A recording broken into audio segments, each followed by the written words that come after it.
Welcome to CLC judicial. ये part 10 है हमारे Bihar APO mock interview live class का रिकॉर्डिंग है। ये सब मैं आप लोगों के लिए शेयर कर रहा हूँ उन तमाम स्टूडेंट्स के लिए जो बिहार एपीओ इंटरव्यू की तैयारी कर रहे हैं। आप इन वीडियोज को देखकर अपनी तैयारी आसानी से कर सकते हैं। जैसा कि मैं पिछले हर वीडियो में कहते आ रहा हूँ, मेंस की तैयारी अलग। मेंस में आपके पास टाइम होता है तो उसमें समझने का, ठीक करने का। इंटरव्यू में आपके पास टाइम नहीं होता। आपका इंटरव्यू इनफॉर्मल पार्ट, मतलब आपका इंट्रोडक्शन, आप क्या करते हैं, कब पास आउट किए, एलएलएम कब किए, डिजर्टेशन क्या था, आपका कल को जुडिशरी में हो जाएगा, एपीओ छोड़ देंगे। तो इस इनफॉर्मल पार्ट से ही आपके इंटरव्यू की शुरुआत होती है। उसके बाद फॉर्मल पार्ट जैसे आईपीसी, एविडेंस, माइनर एक्ट या जो लॉ के पेपर हैं उससे आपसे सवाल पूछे जाते हैं। जो लॉ सब्जेक्ट हैं उनसे जो सवाल पूछे जाते हैं तो बहुत सिंपल बेसिक सवाल पूछे जाते हैं। अगर बेसिक सवालों के आपने सही जवाब दे दिया तब फिर आपका डेप्थ चेक किया जाता है। अगर आपका डेप्थ अच्छा है, कंसेप्चुअलिटी अच्छा है तो अच्छे नंबर मिलता है। अमूमन बच्चे लोग फोकस करते हैं फॉर्मल पार्ट पर। अरे भाई, फॉर्मल पार्ट तो हर स्टूडेंट जिसका भी इंटरव्यू कॉल हुआ सबका फॉर्मल पार्ट मोर और लेस आसपास ही होगा, सबका एक जैसा ही होगा। लेकिन इनफॉर्मल पार्ट में जो अच्छे से सेटिस्फैक्ट्री जवाब नहीं दे पाए तो फिर उसके लिए थोड़ी मुसीबत हो सकती है। आपका जो इंटरव्यू में मार्क्स होता है कि इनफॉर्मल पार्ट को आपने कैसे टैकल किया, फॉर्मल पार्ट को कैसे टैकल किया, सबका मिला जुला रूप होता है। अगर मान लीजिए अब इनफॉर्मल पार्ट में मान लीजिए कि कोई बच्चा बहुत लंबे समय से तैयारी कर रहा है, कोई बच्चा काफी दिनों से प्रैक्टिस कर रहा है, कोई बच्चा मान लीजिए कोई कैंडिडेट असिस्टेंट प्रोफेसर है किसी लॉ यूनिवर्सिटी में, तो भाई आप असिस्टेंट प्रोफेसर है, एलएलएम पीएचडी किया है, ये एलएलएम पीएचडी का क्या करेंगे एपीओ में? आपकी इतनी अच्छी पोस्ट है, आप क्यों नीचे को आना चाहते हैं, क्यों डिमोट होना चाहते हैं? आप यूपी से बिलोंग करते हैं और आपका सिलेक्शन यूपी में हो गया तब तो आप बिहार एपीओ को छोड़ के चले जाएंगे। ऐसे तमाम तरह के सवाल। ये जो वीडियो है सिर्फ इसमें इनफॉर्मल पार्ट से ही क्वेश्चन पूछे गए हैं और इन सवालों के बेहतरीन से बेहतरीन जवाब क्या हो सकते हैं, हम लोग बहुत सालों से ये करते आ रहे हैं। कैंडिडेट से बात होती है, उन्हें ट्रेनिंग हम लोग देते हैं, उनका इंटरव्यू होने के बाद भी उनसे बातचीत होती है कि क्या सवाल पूछे गए, क्या जवाब दिए, उन सवालों के उस तरीके से जवाब देके उनको कितने मार्क्स हासिल हुए। तो ये काफी एक लंबा कैलकुलेशन है। मैं सिर्फ आपसे यही कहना चाहता हूँ कि आप इनफॉर्मल पार्ट को इग्नोर ना करें। अगर इनफॉर्मल पार्ट में आपका सेटिस्फैक्ट्री परफॉर्मेंस है तो वो लोग फिर आपको कंसीडर करेंगे इंटरव्यू के लिए, वो आपको कंसीडर करेंगे फॉर्मल पार्ट के लिए। और अगर इनफॉर्मल पार्ट में आपके पास दो ही ऑप्शन है, या तो जेन्युइन ऑनेस्ट आंसर दीजिए या झूठ बोल के उनको चकमा दे के इमेज बना लीजिए। अब सवाल है कि जो लोग आपका इंटरव्यू ले रहे हैं क्या उनको झूठ बोल के चकमा देकर आप एक पॉजिटिव इमेज बना सकते हैं? क्या आप जो बोलेंगे उस पर सवाल नहीं पूछेंगे हो? तो ये आपको तय करना है कि आपको कौन सा रास्ता तैयार करना है, genuine and logical answer with honesty या आर्टिफिशियल आंसर स्मार्टली, है ना। और अगर आपका झूठ पकड़ा गया तो याद रखिए वो तो आपको नहीं बोलेंगे कि आपने झूठ बोला, कुछ नहीं, आपको पता भी नहीं लगेगा और आपके नंबर बहुत कम हो जाए। तो पॉइंट इज दिस कि इनफॉर्मल पार्ट को आप लाइटली नहीं लीजिए। बच्चे लोगों को परेशान भी करता है इनफॉर्मल पार्ट।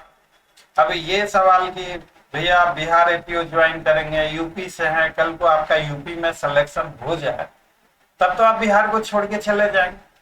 अब बच्चे लोग लगते हैं नहीं sir, no sir, no sir, ऐसा नहीं, बिहार इज माई एम, पता ना तमाम तरह की बातें करते रहते हैं। तो ये बातें उनको भी लगता है कि आप इंटरव्यू पास करने के लिए बना रहे हैं, आप कुछ इसका लॉजिकल आंसर दीजिए।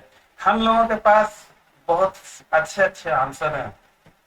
हम लोग इसका आंसर ग्रुप में नहीं देते, क्लास में सबके सामने नहीं देते, इसका आंसर 1 to 1 पर्सनली देते। फॉर एग्जाम्पल, अगर ये सवाल आपसे पूछा जाता है कि आप बिहार एपीयू ज्वाइन करने के बाद अगर यूपी में सिलेक्शन हो गया तब तो आप यूपी में चले जाएंगे, इसका लॉजिकल आंसर हो सकता है कि सर मैं 2023 में अगर बिहार एपीयू ज्वाइन करता हूँ, यूपी की अभी वैकेंसी नहीं है, वैकेंसी आते आते और सिलेक्शन होते होते 2-3 साल लग जाएंगे। अगर इन केस मेरा यूपी में सिलेक्शन भी हो जाता है तो यूपी में मेरी लेंथ ऑफ सर्विस 2-3 साल कम होगी, बिहार में मेरी सीनियरिटी काउंट होगी। बिहार में एपीओ का पे स्केल और यूपी में एपीओ का पे स्केल मोर और लेस एक ही है। यहाँ पे मेरी सीनियरिटी काउंट होगी, वहां पे मेरी सीनियरिटी अप्रेस शुरू होगी। तो कोई ऐसा ओकेजन नहीं है कि बिहार छोड़ के यूपी में जाने का। इन हालातों में बिहार छोड़कर यूपी में जाना कोई लाभप्रद नहीं हो सकता। ये जस्ट मैं एक एग्जांपल बता रहा हूँ, ऐसे बहुत ढेरों सारे आंसर है, मैं पब्लिकली उनको नहीं शेयर कर सकता। इसलिए नहीं शेयर कर सकता कि अधिकतर बच्चे लोग रटा रटाया आंसर, आप इनोवेटिव बनिए, आप बेहतरीन जवाब दीजिए।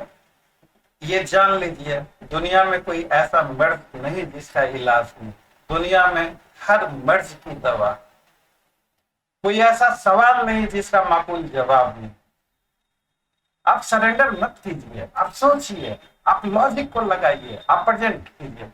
इंटरव्यू में सिर्फ सही जवाब देना ही सब कुछ नहीं होता, उस सही जवाब को सही तरीके से प्रेजेंट करने पे भी बहुत कुछ डिपेंड करता है। खैर एनीवे, मैं तो बातें करता ही रहूंगा, हमारी बातें खत्म नहीं होती।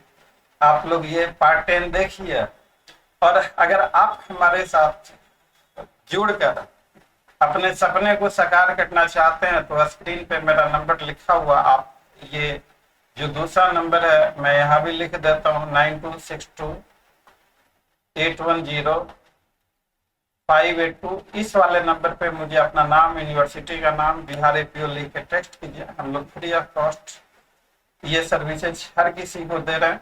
आप सफल हो, आप कामयाब बने, ईश्वर आपकी मनोकामना पूरी करें, ये हमारी दुआएं हैं।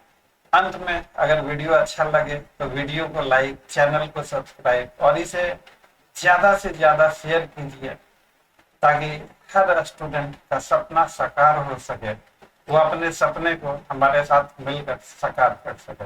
मिलेंगे फिर अगले वीडियो में। Thanks for watching, till then bye bye. इस तरह के सुरेश जी, आप सवाल की फर्स्ट डे इंटरव्यू का क्या असर पड़ेगा, क्या नहीं पड़ेगा, इन सवालों से खुद को बाहर निकालिए।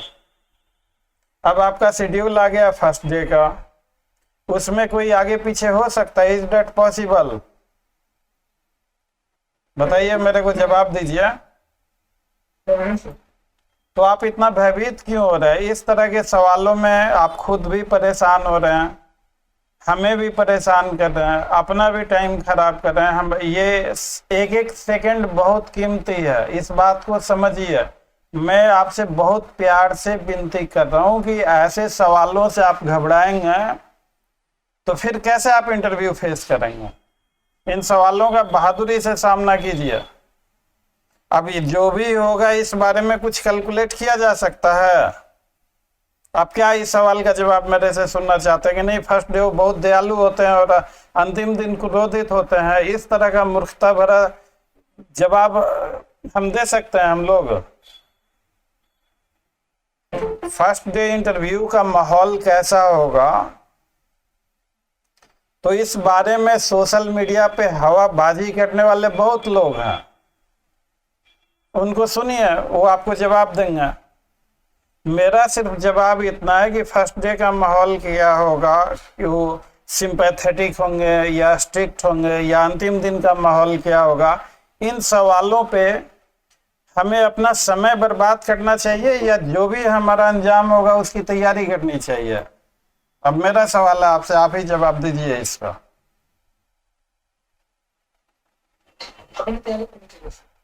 हाँ, तो ये कहीं ना कहीं इस तरह के और ऐसे सारे सवाल बहुत वायरल होंगे अभी सोशल मीडिया पे। तो इन सवालों से आप खुद बचिए। इन सवालों के ख्वाब में हम ऐसा उलझ के रह जाएंगे कि हमारा सत्यानाश हो जाएगा। हमारी बात को बुरा नहीं मानिएगा, हम कुछ समझा रहे हैं आपको अपने एक्सपीरियंस के तौर पर। अब तो जो आपका शेड्यूल है उसमें कुछ हो सकता है। मान लीजिए फर्स्ट दिन उनका बहुत बुरा माहौल है, आप किस्मत के भरोसे चलना चाहते हैं या मेहनत के भरोसे? ठीक है सर। हाँ, इस तरह के सवालों को अपने दिमाग में आसपास मत भटकने दीजिए। इस तरह के सवाल आपकी इफिशियंसी को चौपट कर देंगे। आप अपने काम में लगिए, आप तैयारी में लगिए, आप उनका बेहतरीन आंसर दीजिए।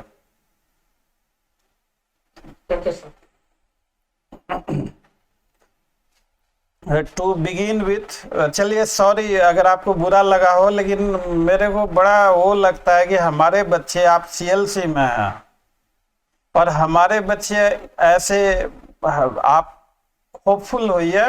देखिए आपका भी कोई कसूर नहीं है, इंटरव्यू इसी चीज का नाम है। हर किसी को घबराहट होती है। मैं अपने सारे बच्चों से अपील करता हूँ, प्रार्थना करता हूँ कि आप प्लीज मत घबराइए। आपके सभी सवालों का हमारे पास एक से एक बढ़कर बेहतरीन जवाब है, एक से एक बढ़ के शानदार जवाब है। आपको वो सारे दिए जाएंगे 1 to 1 पर्सनली। अब देखिए, अब हम, मेरा बात करने का लहजा, अगर मैं अपनी तारीफ नहीं सुनना चाहता, आप जेन्युइन तरीके से तय कीजिए। मैंने अगला सवाल आपसे पूछा कि आप कैसे चलना चाहते हैं, किस्मत भरोसे मेहनत भरोसे। ये कैसा था मेरा सवाल जवाब? है लॉजिकल जवाब। तो इसी तरह से लॉजिकल, आपको अपने आप को लॉजिकल तरीके से प्रेजेंट करना है। इनफॉर्मल पार्ट आपका तौसीफ जी करेंगे, मैं भी हूँ। मैं उससे पहले कुछ बुनियादी चीजें आपको बता दूं। इनफॉर्मल पार्ट में कभी कभी बोर्ड सिंपैथेटिक भी रहता है, कभी कभी बोर्ड बहुत एग्रेसिव भी हो जाता है। ये दो चीजें हो सकती है, या तो बोर्ड एग्रेसिव हो गया या बोर्ड सिंपैथेटिक है आपके साथ। तो बोर्ड अगर एग्रेसिव है तो इसका यह मतलब नहीं है कि बोर्ड आपसे नाराज है और आपने कोई गलती किया है। बोर्ड आपके पर्सनालिटी से यह देखना चाहता है कि इन हालातों में आपका प्रेजेंटेशन कैसा होता है। तो बोर्ड अगर आपसे एग्रेसिव है या बोर्ड आपको कुछ बोलता है तो उससे आपको घबराना नहीं है, अपना बैलेंस नहीं खोना है, नर्वस नहीं होना है। नर्वस आप हो रहे हैं कि नहीं हो रहे हैं, ये पर्सनालिटी का मेजर पार्ट है या माइनर पार्ट? आप में से बताइए लोग।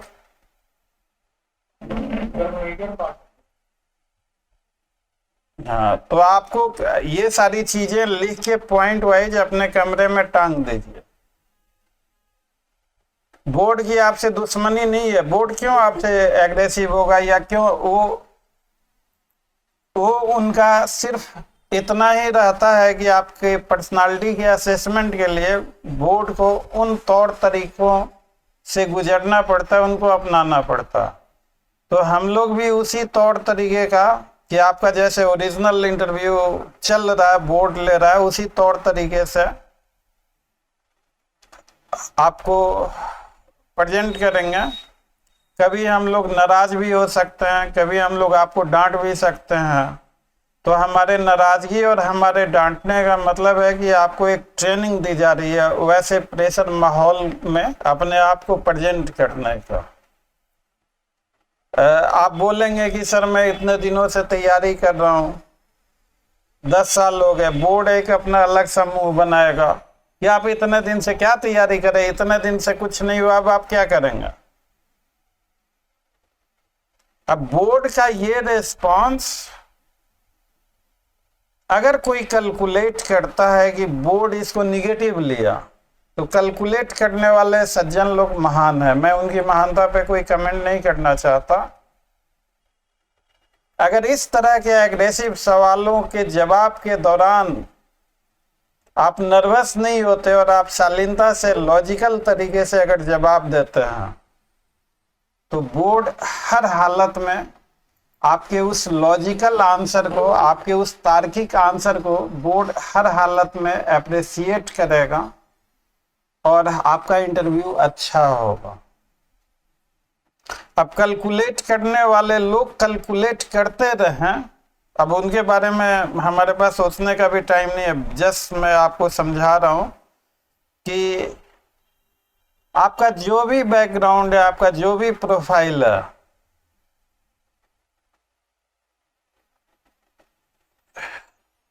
बोर्ड ये देखेगा कि आपका जो प्रोफाइल या जो भी है, आपने अपनी बात ऑनेस्टली और जेन्युइन तरीके से रखी या नहीं रखी।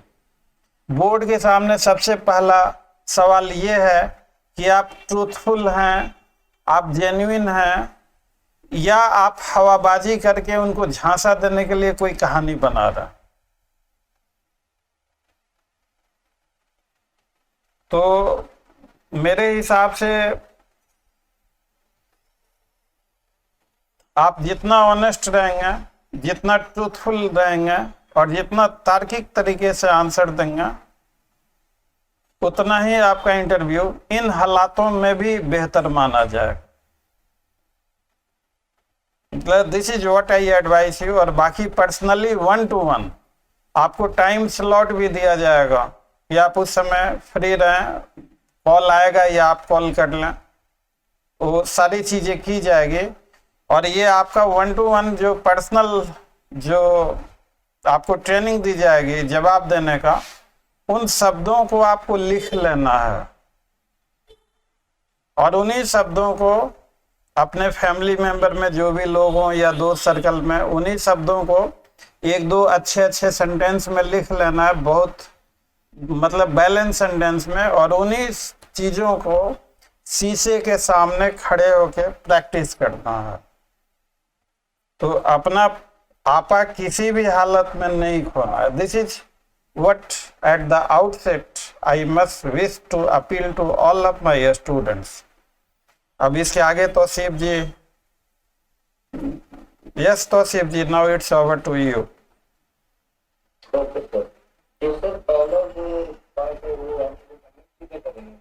हाँ, अमित जी का लिस्ट में नाम है पहला।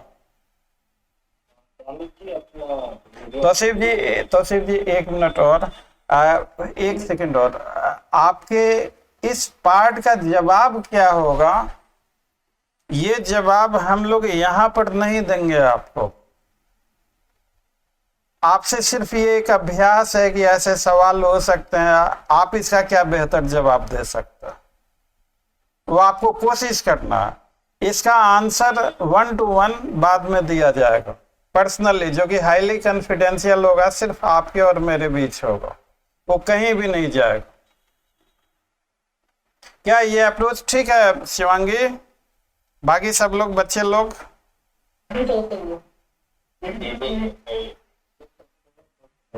जो आपका जो इन चीजों का जो जवाब है बेहतर से बेहतर, that is extremely confidential, that is only between क्या चीज? थोड़ा पहले पता नहीं रहा तो प्रिपेयर कर लेते उसी हिसाब से। क्या चीज का पता चल जाता? ये सब जो इनफॉर्मल क्वेश्चंस के जो आप बता रहे हैं जवाब। देखिए नहीं, इनफॉर्मल क्वेश्चन के जवाब, ये इनफॉर्मल पार्ट आपके 2-4-5 ही क्वेश्चन होंगे। 2-4-5 क्वेश्चन को तैयार करने के लिए 1 घंटे 2 घंटे काफी है, अभी तो कई दिन बाकी हैं।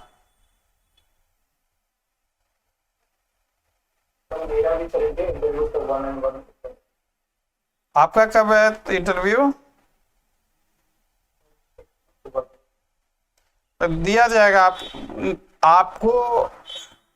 आपका मॉक होगा क्लास में इनफॉर्मल पार्ट का, और उस मॉक का आंसर क्या होगा वो 1-to-1 पर्सनली दिया जाएगा।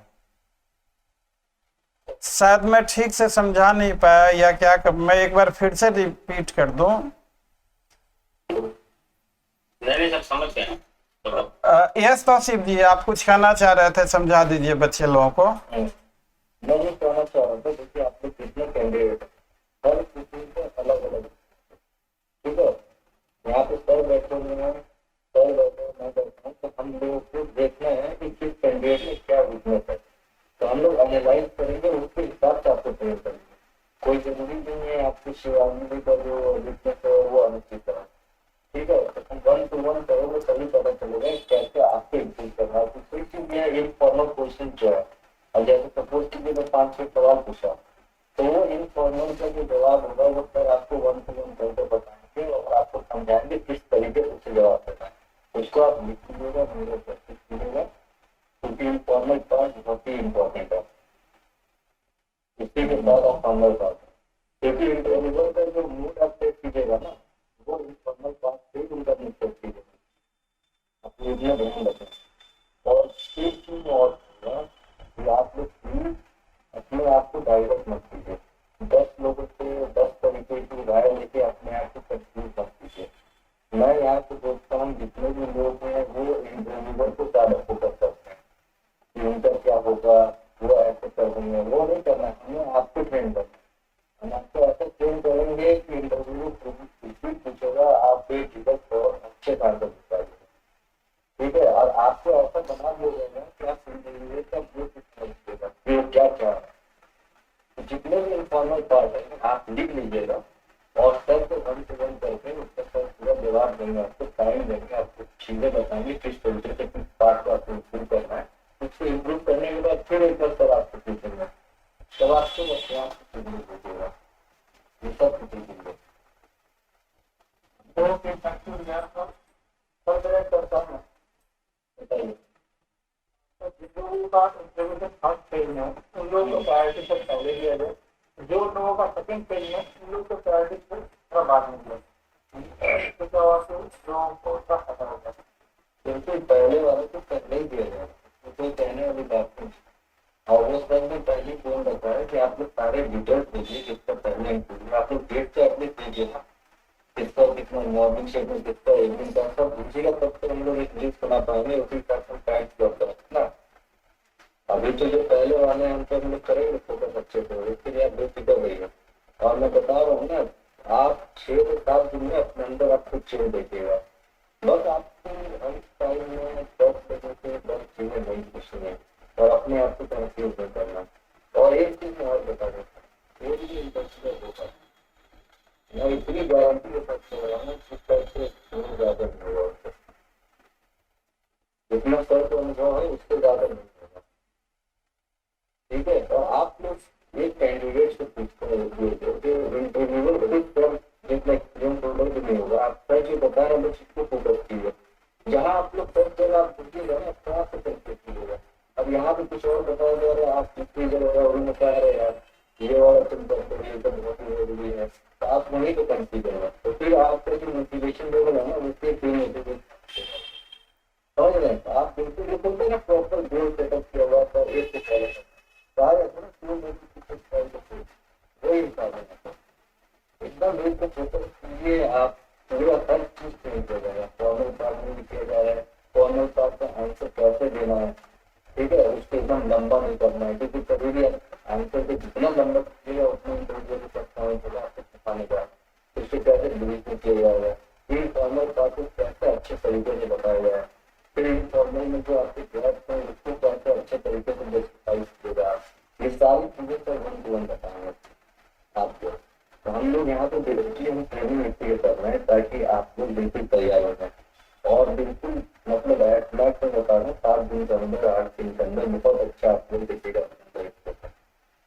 बाकी जो भी है आप लोग सबसे टाइम दीजिए, इन्फॉर्मेशन सवाल पूछिए, मैं सवाल जो पूछूंगा वो भी लिखिएगा और फिर सबका पूछिएगा, सर आपको 2 आंसर बताएंगे, मगर एक चीज है सर अपनी तरफ से मेहनत कर रहे हैं, मगर आपको प्रैक्टिस करना पड़ेगी।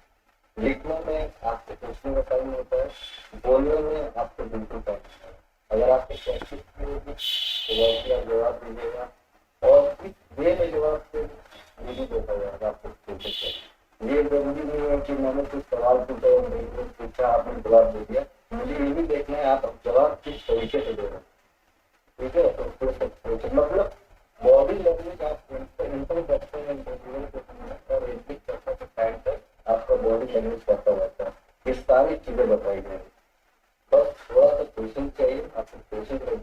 हम एक एक कैंडिडेट को वीकनेस देखेंगे, क्या वीकनेस है, क्या स्ट्रेंथ है, किससे कौन से कैंडिडेट को क्या हमें काम करना है, सभी एक अच्छा होता है। तो मेरा यही कहना है। और फॉर्मल चीजें है ना, ये फॉर्मल वो आप पढ़ते नहीं है, तो सर भी आपको पढ़ाते हैं, इसलिए जो कंफ्यूजन है वही बताएंगे। मैं इन फॉर्मल से ही फॉर्मल सीखता, आप किसी से भी पूछ लीजिए जो भी सिलेक्ट हुए हैं, डायरेक्ट नहीं पूछ सकते हैं, मुझे बताओ क्या बच्चे से क्या होता है।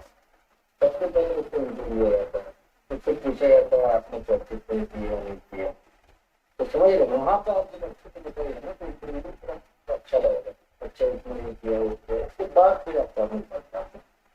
तो इंटरव्यू का मूड आप ही सेट कीजिएगा, और इंटरव्यू को किस दिशा में ले जाना है ये कैंडिडेट हो सकता है, डिसाइड करता है, ये अपने दिमाग में रखिए बात। इंटरव्यूअर के साथ में कुछ नहीं होता, सारा आपको कैंडिडेट डिसाइड करेगा तो उसको इंटरव्यू किस तरह लेना है। तो हम भी टेक्निक आपको बताएंगे कि कैसे इंटरव्यू अपने पक्ष में लेना, ठीक है ना। होती है सर, आप थोड़ा सा अपनी तरफ से कुछ बताना चाहता था।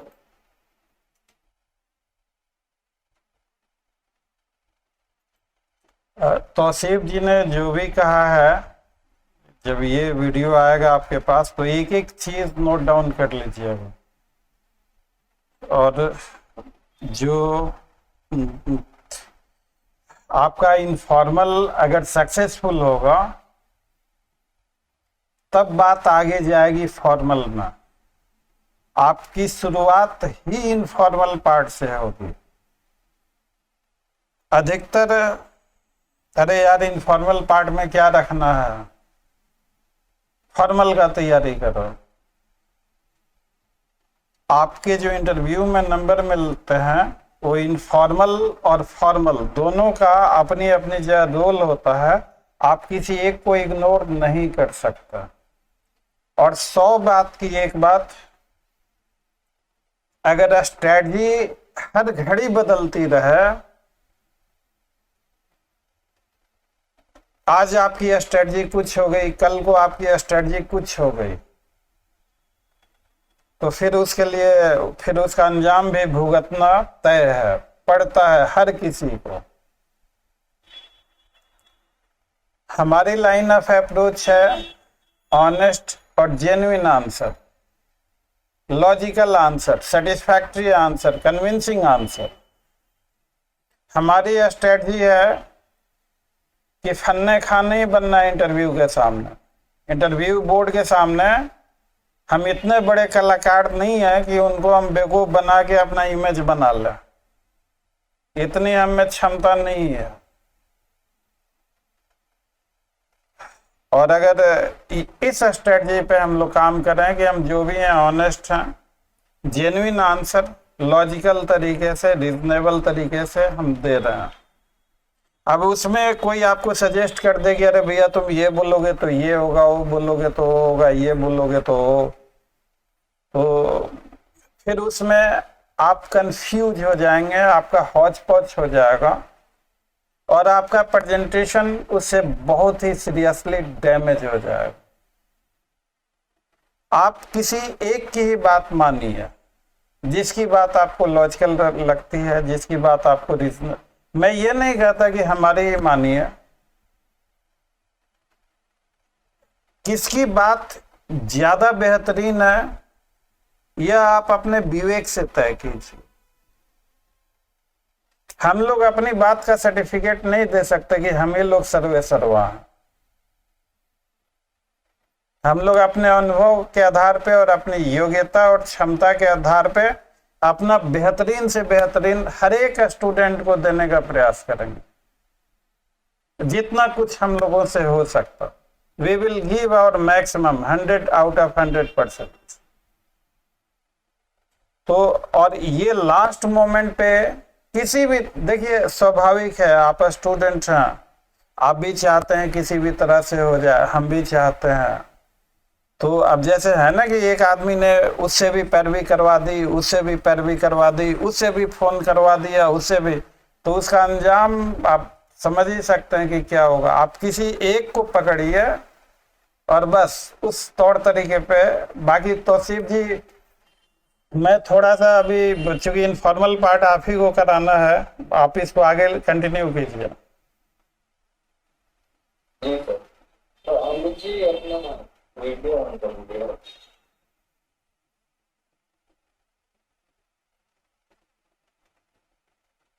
जी सर।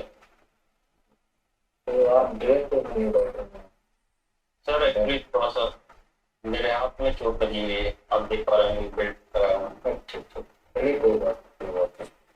तो अमित जी अपने एक संक्षिप्त मुझे अपने बारे में बताइए क्या दिक्कत है।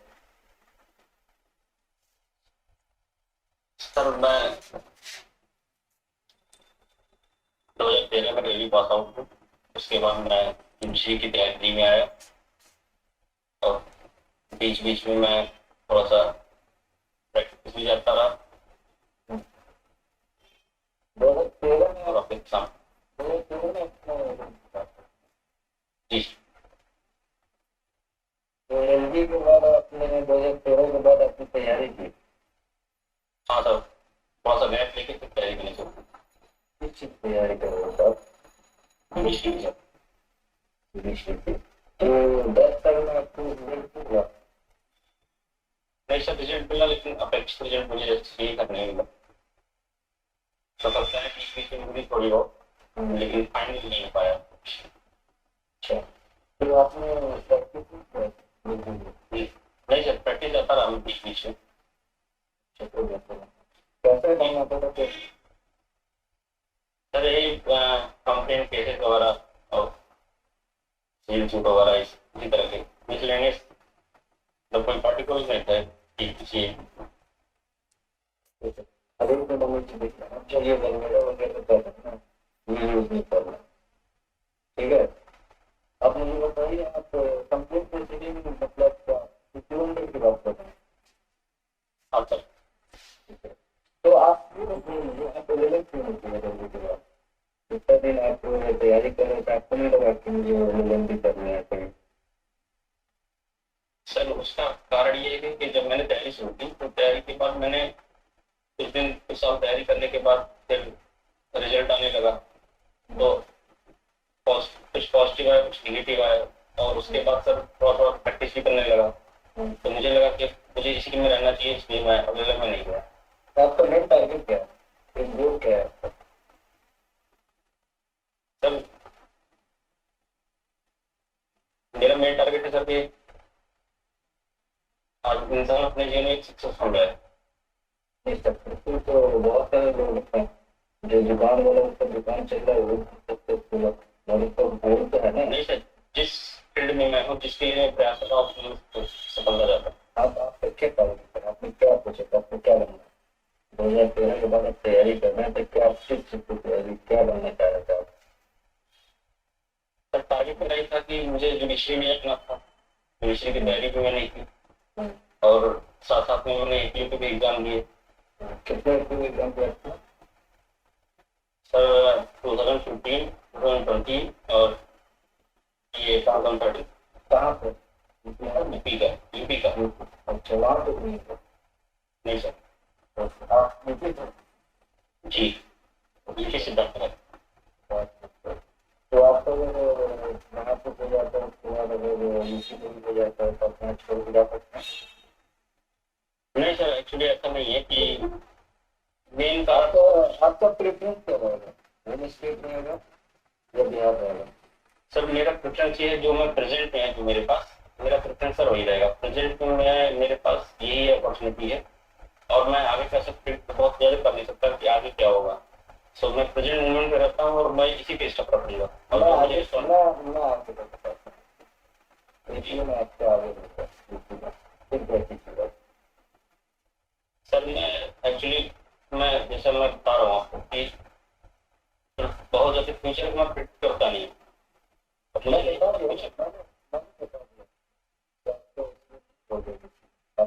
निकालिए सामान का नाम और टॉप पे बिहार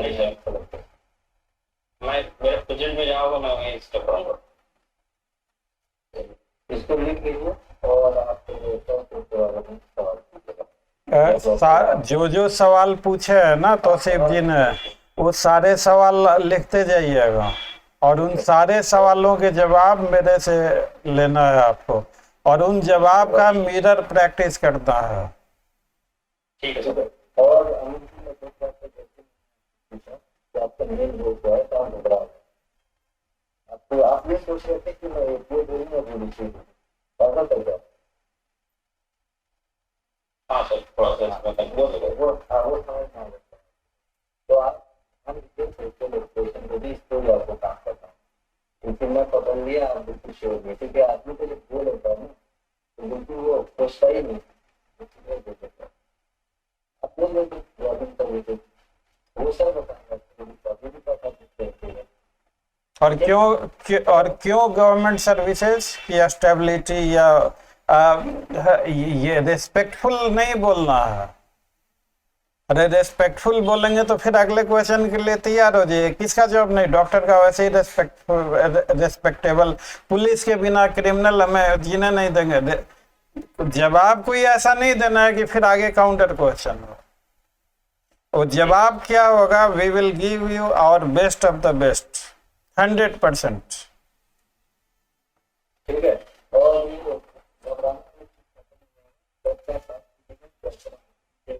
इसको प्रैक्टिस कीजिएगा, हम देन पॉजिटिव बोलेगा एक दो मिनट तो आपको अपने अपने सीखिएगा। और बिल्कुल आपके सब पीछे कर लेते हैं, जैसे कोई सवाल ऐसा होता है तो ऐसा लगता है कि मतलब आपके सब ऊपर चलाइए तो क्या हो, तो वो नहीं करना। ये सारी चीजें सब बताएंगे, उसके बाद जब नेक्स्ट आपका लिया जाएगा ना इंस्ट्रूमेंट पार्ट, तो आप इंस्ट्रूमेंट देखिएगा। ये वाला पार्ट जो है इसी बात पर सिखाया जा रहा है। ठीक है। अच्छा मुझे आप ये बताइए, करिए सपोर्ट आप मुझे ये बताइए, आपको कोई फेवरेट सब्जेक्ट लर्निंग? सर ऐसा कोई फेवरेट नहीं है, पढ़ा तो सब है, लेकिन हाँ CRPC में थोड़ा सा अच्छा लगता है। CRPC ठीक है सर।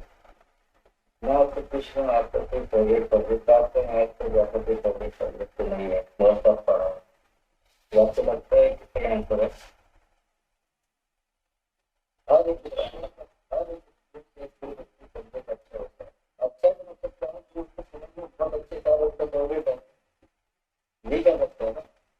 सर फेवरेट भी वहाँ पे IPC है। आपको भी बोला ये भी ध्यान रखिएगा, आप सब चीज नोट करते जाइए। ये सारी इंफॉर्मेट चीजें पूछी जा सकती है। ठीक है। और जब आप IPC बोल रहे हैं तो आप ध्यान रखिएगा IPC के जो जो सर ने आपको पढ़ाया है इम्पोर्टेंट चीजें जो वही तो सवाल पूछिए। ठीक है। आपको डेफिनेशन तो कुछ नहीं पूछेंगे, जो सब मेन चीज पढ़ा है, डकैती हो गया, रॉबरी हो गया, थेफ्ट हो गया, मर्डर हो गया, इसी चीज पे पूछे जाएंगे। तो आप बोल सकते हैं ये सारी चीजें करके बना रखते हैं। ठीक है। तो आपको बोलना है, अगर फेवरेट सब्जेक्ट तो आपको बोलने में कोई दिक्कत नहीं है, आपको जहाँ से चेक करके दिमाग से पढ़ा करें। अब सपोज के लिए आपको कुछ भी जल्दी में कोई भी सवाल IPR से पूछ लिया, तो आप सोच नहीं करना, मैंने IPR नहीं पढ़ा। सही है सर। बात समझ रहे हैं ना? तो आप इंटरव्यू में कैसे लेके जा रहे हैं आप समझ लीजिए। आपने फेवरेट बताया, बिल्कुल शांत बताया। उन्होंने IPC सवाल पूछा, आपका IPC बहुत अच्छा है, पढ़ा हुआ IPC तो तीन जवाब दे दिया, आपके अंदर फिर मोटिवेशन अंदर है, कॉन्फिडेंस थोड़ा हाई हो जाएगा। इस तरीके से आपका इंटरव्यू चलता है। ठीक है। और एक आप चाहेंगे सिद्धार्थ नगर। सिद्धार्थ नगर क्या फेमस है? सर काला नमक चावल, काला नमक चावल, ये 1 डिस्ट्रिक्ट प्रोडक्ट है यहाँ का। इसको GI कार्ड मिलेगा? नहीं सर, GI टैग नहीं मिला हुआ, लेकिन यूपी गवर्नमेंट की एक स्कीम है 75 जिला 75 उत्पाद, तो यहाँ का 1 डिस्ट्रिक्ट प्रोडक्ट में आता है। GI टैग के लिए क्या रिक्वायरमेंट क्या होता है? सर GI टैग की रिक्वायरमेंट होता है कि एक मतलब अपने आप में वो बहुत महत्वपूर्ण होनी चाहिए, और उस पूरे एरिया की उस पूरे डिस्ट्रिक्ट की एक लौती चीज होनी चाहिए। 6 साल तक सर उसका आइडिया। ठीक है। अब ठीक है, आपने ये मतलब ये आपको मैं बोलूँगा कुछ ऐसा होता है, मुझे आइडिया नहीं। ठीक है। अब एक चीज और बता दूँ, आप इंटरव्यूअर को नहीं कर सकते, सबसे बेहतर तरीका आप इंटरव्यूअर को चलाइए नहीं। अगर आपको नहीं आता है तो आप बोल सकता हूँ, इंटरव्यूअर उसको बुरा नहीं मानता, लेकिन जब आपको चाहिए चीजें लिखी और सब सब ठीक है। अब प्लस अभी हमारे अभी आपको ये बॉडी लैंग्वेज इसको इम्प्रूव करना है, अभी से आप नहीं कर रहे है ना। अब थोड़ा हल्का स्माइल होना चाहिए अपने फेस पे, तो उससे लगेगा कि हाँ कॉन्फिडेंट है लड़का। ठीक है, ठीक है sir, thank you. Next thank you Kumar. कितना रुकिएगा, मैं सर से बोलना चाह रहा था। सर आप किसी को ऑर्डर करना चाहते हो तो आप कर दीजिए। नहीं नहीं Tauseef ji, the add on करने का कोई जगह ही नहीं है। It's the maximum and super best. Ankit ji अपने कैमरा ऑन कर लीजिए, अपने बारे में बताइए। मेरा नाम अंकित कुमार है। मैंने अपनी स्कूलिंग पटना से की है, ईशान इंटरनेशनल पब्लिक स्कूल से। सर मैंने अपना LLB 2018 में यूपी देहरादून से कंप्लीट की है। सर मैंने LLM 2020 में रूपपुर यूनिवर्सिटी। सर उसके बाद से मैं सर कॉम्पिटिटिव एग्जाम को प्रिपरेशन में प्रयास करता हूँ सर। सो आपका क्या था ये देखने का? ये देखूंगा टॉपिक का sir time declaration. Time declaration के बारे में था, तो उस मतलब पूरा टाइटल मुझे बताइए। मैं बात ये मत बोलिए कि टाइम डिक्लेरेशन आपको टॉपिक करना नहीं, आपने रिसर्च किया। सर मैं पूरा full topic sir time declaration comparative analysis between Indian and UK law. Okay, so आपके क्या आपको रिसर्च आपने ऐसी क्या चीजें देखी जो आम लोगों को नहीं पता है? As far as I can recall sir, इसमें यूके लॉ से थोड़ा ज़्यादा चलिए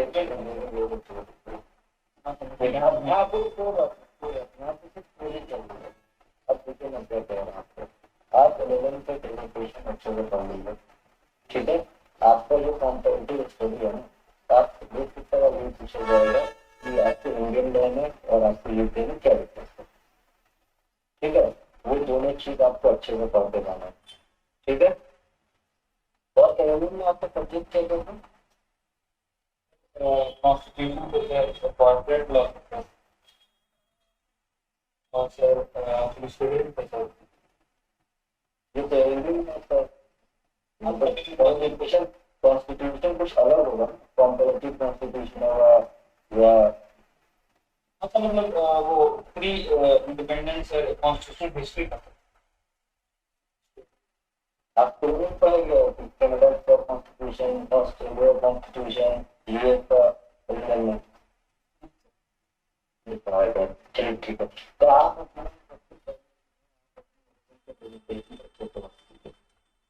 ठीक है, इसमें आपको नहीं पता। ठीक है, उसको बहुत अच्छे तरीके से पढ़ता है और उसमें क्या आउटकम निकला आपके रिसर्च का वो आपको बहुत अच्छे से पता है कि आपने रिसर्च किया और क्या क्या आपने आउटकम उसका क्या निकला आपको रिसर्च में, आपके क्या लूप होल्स हैं, इंडियन लॉ में क्या लूप होल्स हैं, यूके लॉ में क्या लूप होल्स हैं, ये सारी चीजें उनको बतानी है। अगर वो पूछते अगर उसको डिफरेंस पूछना है तो आपको कोई डिफरेंस बताना है। ठीक है, तो ये नहीं कि आप जितना पढ़ के गए वो पूरी कहानी आप वहाँ पे चलाना शुरू करें। ठीक है, टाइम टू टाइम। अब मुझे बताइए आपका गोल क्या है?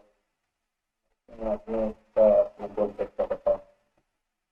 मेरी मेरा गोल है सर गवर्नमेंट एग्जाम क्रैक करना है। इन पर्टिकुलर सर मैंने शुरू और रिव्यू पे सर मेरा फोकस था शुरू से अंत तक। इन दोनों में से सर वो दोनों का तो अलग काम है, यूनिवर्सिटी का बिल्कुल अलग काम है, यूनिवर्सिटी का अलग काम है। ये गोल कैसे हुआ आपका? तो गोल बहुत गोल तो हमें स्पेसिफिक होता है। सर मेरा इंडिविजुअली ये मानना है कि जो बार और इंच दोनों सर डिविजन में की हुई है सर, वो दो छेड़े कुछ भी है सर। नहीं मेरे ये इसका जवाब ही नहीं है, इसका जवाब नहीं। मैंने आपसे ये पूछा है जुडिशरी एक अलग फील्ड है और एपी एक अलग फील्ड है। रियल एडवोकेट का सर क्या होता है, उसके ऊपर उसका रिस्पॉन्स बताइए, मुझे ये चाहिए, है ना। जैसे आपका बोल हो सकता है कि मुझे जुडिशरी क्वालिफाई करना, मुझे डर लगता है या मुझे प्रॉब्लम कर देना, है ना। आपका एक्सपीरियंस हो सकता है इसका। तो लेकिन वो मतलब कोर्ट रूम का है सर, वो अब ये सवाल लिखा सवाल लिखा आप लोग गोल हमेशा ध्यान रखिएगा, वो गोल पूछे तो कैसे बताना।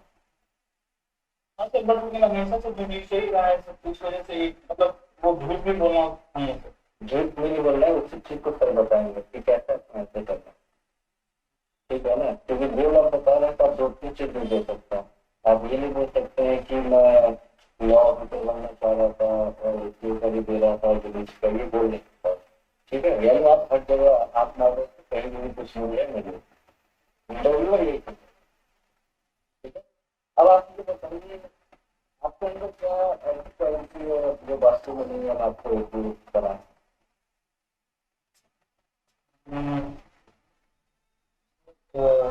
जो बेसिक क्वालिटी जो असिस्टेंट और स्पेशल ऑफिसर में होनी चाहिए सर, वो सर काम करिए, मतलब नहीं होनी चाहिए, ऑनेस्टी उसके अंदर होनी चाहिए।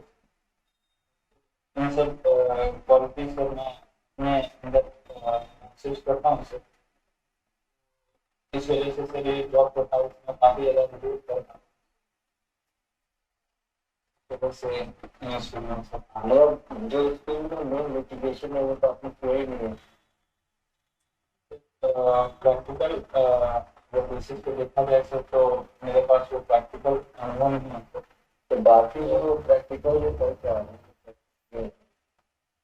इनसे आपको क्या अलग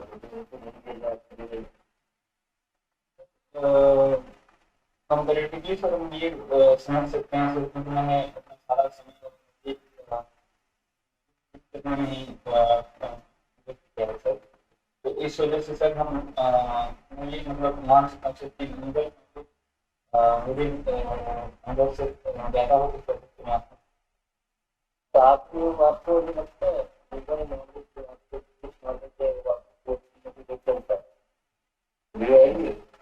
नहीं सर, बट मुझे लगता है सर कि हमारी ट्रेनिंग अकेडमी में सर जो ट्रेनिंग में से वो मेरे पर्याप्त होंगे सर, और सर जो जॉब प्रोफाइल में सर जो एप्लीकेशन सर जो रिक्वायरमेंट वो सर एक जॉब ग्रेजुएट हैं सर। चलिए ये भी सवाल देखिए आप फर्स्ट पूछने के लिए, ठीक है। अब आप मुझे ये बताइए एपी और ओपीटी में क्या डिफरेंस है। डिफरेंट सर स्टेट में सर डिफरेंट नाम से बोला जाता है सर, स्टेट प्रोसिक्यूशन ऑफिसर और sir sorry APO sir grade lower ranking conversion to sir APP sir. APP में क्या खुलता है पब्लिक वर्क्स नहीं सिस्टम पब्लिक प्रोसिक्यूटर भी तो होता है मैंने वही बोला सर, एडिशनल पब्लिक वर्क्स और इसके अंदर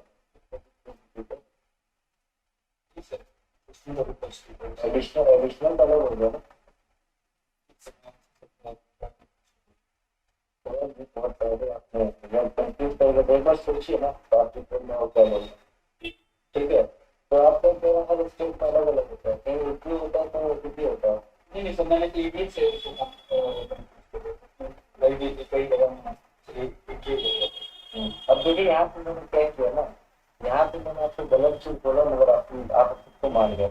इंटरव्यूअर ये भी करता है कि गलत बोल के आपको कहेगा देखिए कॉन्फ्रेंस लेवल आना इसको कैसे करना है। सपोज कीजिए आपने बोला एडिशनल पब्लिक प्रोसिक्यूटर, मैं कह रहा हूँ नहीं असिस्टेंट पब्लिक, ठीक है। तो उसको किस तरीके से हैंडल करना, आप ये नहीं कह सकते हैं कि सर आप गलत हैं, सेक्शन 24 आपको ये लिखा टर्म लिख के रखिए कि अगर इंटरव्यूअर गलत बोल रहा है तो उसको कैसे टैकल करना है। जानबूझ के इंटरव्यूअर गलत बोलेगा आपको देखने के लिए, ठीक है। तो सर ये तो बोल सकते हैं सर कि मैं लिमिटेड नॉलेज को ये सर इतना जानता हूँ। हाँ, आप लिमिटेड नॉलेज ये चीज सब चीजें है ना, ये सब अपना लिख कर रखिए और सही से मत सुन तो सारी चीजों का कोई टेंशन। आपको क्या बोलना है वो मैं बताऊंगा। तो सर वो आपको क्या बोलना है, हमारे हर एक बच्चे को 1 to 1 क्या बोलना है और क्या नहीं बोलना है, वो सारी चीजें 1 to 1 पर्सनली बताई जाएंगी और वो हाईली कॉन्फिडेंशियल रहेंगे। और मतलब इसमें देखिए ना, मैं जिसको आप देखिए एक सवाल मेरा भी है, एडिशनल का पोस्ट बड़ा होता है या असिस्टेंट का पोस्ट बड़ा होता है? सर एडिशनल का पोस्ट सर बड़ा होता बिल्कुल ठीक। है सर। जी सर, एक लेस प्रमोशन सर होता है। तो जैसे ठीक है बताया जाएगा। आपका ये जवाब बिल्कुल सही है, एडिशनल का पोस्ट बड़ा होता है। और आप अभी बहाल होंगे तो क्या बनेंगे, असिस्टेंट या डायरेक्ट एडिशनल बन जाएंगे? जी सर, असिस्टेंट प्रोसिक्यूशन। तो ठीक है, कंटिन्यू कीजिए तौसीफ जी। ठीक है। तो मैंने कह रहा हूँ इस प्रॉब्लम में ना आप यहाँ पे जो डील कर रहे हैं ना सारे डायमेंशन देखिए, ठीक है। एक तो आपने जो रिजल्ट किया उसको मैंने थोड़ा सा लिख दिया, ठीक है। आपको प्रैक्टिस एरिया से मैंने कवर किया, तो मैंने ये आपसे पूछा कि आप प्रैक्टिस चुनते हैं तो कैसे करना होगा, ठीक है। फिर इसके बाद एक होता है जनरल व्यू लेना चाहती है इंटरव्यू में। सपोज कीजिए आपसे ऐसी सवाल करती है कि आपको क्या लगता है 370 एवोल्यूशन का सही है या गलत, उसको कैसे आप आंसर कर रहे हैं? तो जनरल व्यू अगर आपसे मांग रहे हैं तो अगर आर्टिकल 370 के एग्रीगेशन की से बात हो सर, तो सबसे बेस्ट तरीका है सर किसी भी चीज को जानने का, वो सर इन कंपेरिजन से। तो अगर सर मैं एग्रीगेशन से पहले की अगर जम्मू कश्मीर की कंडीशन देखता हूँ फाइनेंशियल या सिक्योरिटी पर्पज से, और उसके बाद से देखता हूँ तो पहले स्टोन बिल्डिंग वगैरह के काफी केसेस आते थे सर, उन केसेस में काफी कमी आ गई सर। और अब सर टेररिज्म अगर तुलना में करें सर तो टेररिस्ट एक्टिविटी भी सर कम हुई है सर, पूरी तरह से खत्म तो नहीं हुई सर। तो उस वजह से उन सब की तुलना चलो ये भी सर आपको बताएंगे। अगर आपको ओपिनियन मांग रहे हैं तो आपको ओपिनियन कैसे देना, ठीक है। वो आपका माइंड रीड करना चाहते हैं किस तरीके ओपिनियन है। सपोज करिए आपको पूछ दिया कि आप रिजर्वेशन को फेवर में क्या करते हैं। एक चीज और सभी बच्चे लोगों के लिए ऐड करना चाहूंगा कि यह एक ऐसा सवाल है जिसका जवाब और जजमेंट खुद सुप्रीम कोर्ट को पास करना है। इस जवाब के कई सारे एस्पेक्ट पहलू हो सकते हैं, कई सारे ओपिनियंस हो सकते हैं, और ये ऐसे क्वेश्चन के बारे में हम अपना डेफिनेट दें तो क्या मतलब ऐसा नहीं होगा कि ओवर कॉन्फिडेंट हम बहुत कुछ हैं, और जिनको आप ये जवाब देंगे तो उनको अच्छा लगेगा ये कि आप कोई कंफर्म ओपिनियन दें ऐसे सवालों का। तो ये आपको वर्कआउट करना है। ऐसे जो इतने बड़े बड़े मुद्दे हैं इस पे तो ये 370 का मुद्दा इतना बड़ा मुद्दा है, और इसमें पॉलिटिक्स से लेके और इंटरनेशनल प्लेटफॉर्म तक और कहाँ कहाँ और सुप्रीम कोर्ट, इसका जजमेंट पास करना उतना आसान नहीं। और इंटरव्यू बोर्ड को we are answering into the manner of delivering a judgment. तो हम लोगों को कि ये कम हुआ वो कम हुआ, अभी जजमेंट इज अवेटेड, अभी जजमेंट आया नहीं है। तो इन हालातों में हम कैसे फेस करें? आप गवर्नमेंट जॉब में जा रहे हैं, डिसिप्लिन, रिकॉग्निशन ऑफ सुपीरियर्स, तो इन चीजों ये बताया जाएगा हर किसी को 1 to 1 बताया जाएगा। कंटिन्यू कीजिए तौसीफ जी। तो वो ना आपका जल्दी देना चाहिए, वो बहुत फ्लेवर होता है किस तरीके का व्यू रखता है आप, तो उससे भी बहुत पर्सनैलिटी पता चलता है, पर्सनैलिटी कैसी है, ठीक है।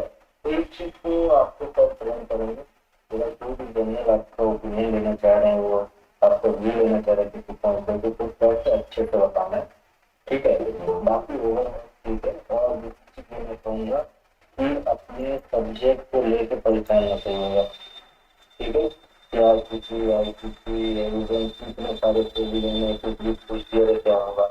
मैं बता रहा हूँ आपको, शुरू में जब इन्फॉर्मेंट पे आप अच्छे से सीखे रहिएगा, अपने आप आपका इंटरव्यू अपने हाथ में रहेगा, ठीक है।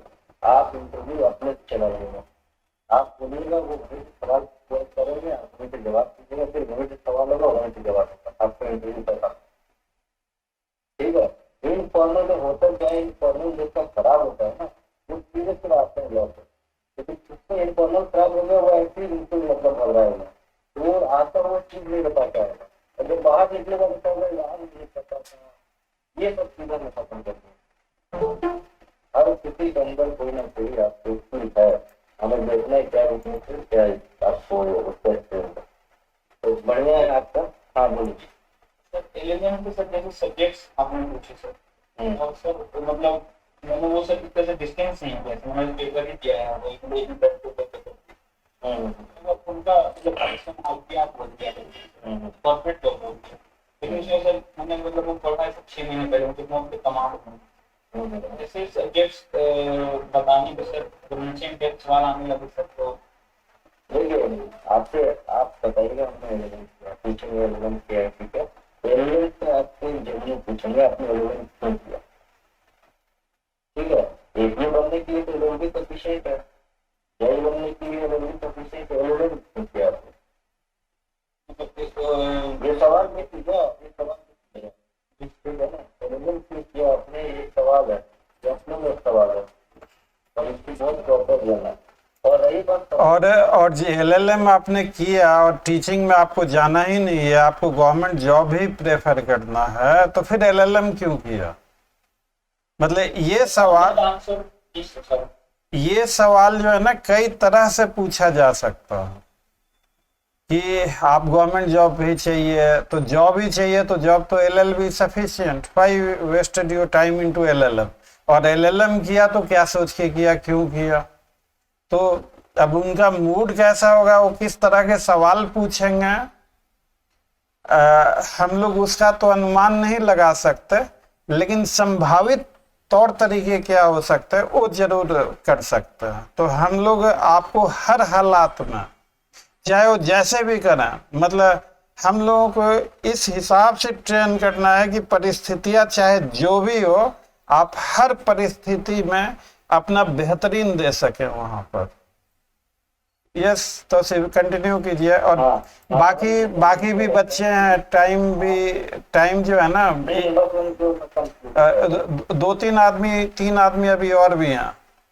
हाँ रवंदी में ये कह रहा था कि जब भी आप कोई भी चीज जवाब दे रहे हैं, सपोज आपने कहा एलिमेंट, तो सबसे पहले सवाल इंटरव्यू एलिमेंट पूछिए या पूछिए, ठीक है। आपने उसका जवाब दीजिए, उसको पूछेगा एलिमेंट में आपने टॉपिक को लेकर किया तो आपको पूरा टॉपिक आपको किस लिए करना है, ठीक है। उसके अंदर जो भी आपका टॉपिक होगा उससे सवाल पूछा जाएगा। यहाँ पे आपको पूछेगा इंटरव्यूअर, उसको थक गया आपसे, और वो थक गया और आप बताएगा, आपको जैसे बताइए टॉपिक उसने बताया कि इसमें क्या क्या आपने वो बता दिया, उसका पूछा लैंग्वेज से उसने पूछा वो बता दिया, सब कुछ लेके अपना इंटरव्यू आपने कुछ सेट किया, है ना। अब शुरू में क्या हुआ, जैसे अब इसमें पूछ दिया कि आपने बताइए आपका टॉपिक क्या है, तो क्या है, अच्छा तो इसमें ये क्या होता है, लिखेगा आपको यहाँ करने लगे, है ना। आप थोड़ा सा अंदर से डिमोटिवेट होगा। अगर आपने इसको अच्छे से किया हुआ है और प्रैक्टिस जगह का क्वेश्चन लिखा है, प्रैक्टिस हो गया, आप प्रैक्टिस नहीं किए हैं, आप फिर भी आप वो सब आप पूछेगा, सर आपको बहुत अच्छे जवाब में, ठीक है। और प्रैक्टिकल एस्पेक्ट भी आप देख लीजिएगा, कोर्स में कैसे काम होता है, क्या होता है, ठीक है। चलिए थैंक यू। तो प्रैक्टिकल एस्पेक्ट से अभी या फिर सर बात नहीं, वो सर आपको बता देंगे किस तरीके से आपको गया। अगर वो पूछते हैं ना कि आप प्रैक्टिकल में दिया, बाकी यहाँ पर आए सारे लोग मोटिवेशन क्यों है एक तरह के साथ में ऐसी क्या हम आपको लेंगे, आपको तो प्रैक्टिकल नॉलेज ही देंगे, ठीक है ना। तो आपको झूठ तो नहीं बोलेगा, नहीं सर मतलब कोड गए तो जवाब दीजिए पूछते हैं तो, है ना। तो उसका प्रॉपर आंसर सर बताएंगे आपको और उसको प्रैक्टिस करनी होगी, ठीक है। वेलकम। नेक्स्ट।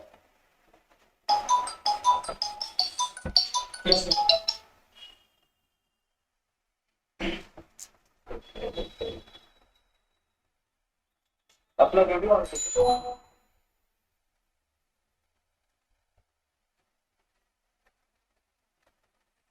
मेरी आवाज कहाँ जा रही है? आपका पूरा नाम क्या हुआ? मेरा नाम संतोष कुमार यादव।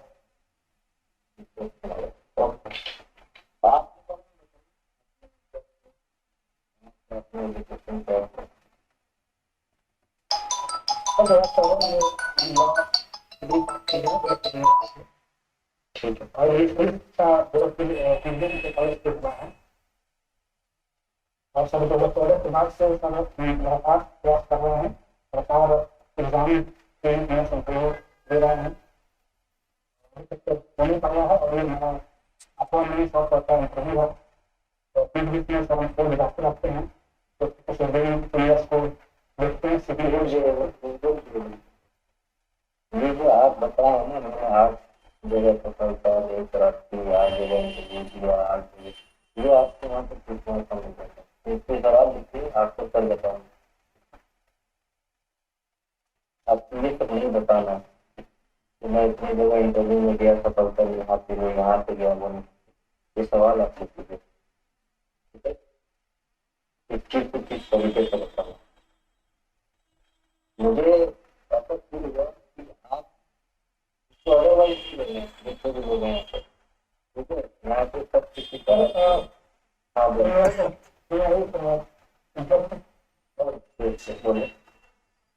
ये नहीं बताएंगे 50 साल को गए वो कैसे बताएंगे।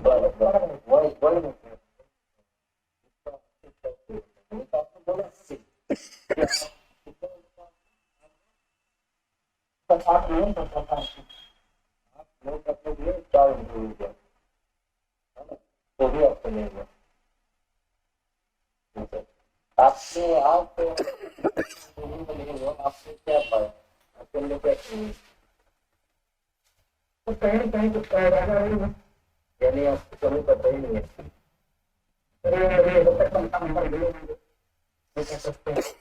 इंटरव्यू में तो आपने नहीं सर, मेरे पास ऐसा नंबर नहीं है अभी आपके नहीं है सर।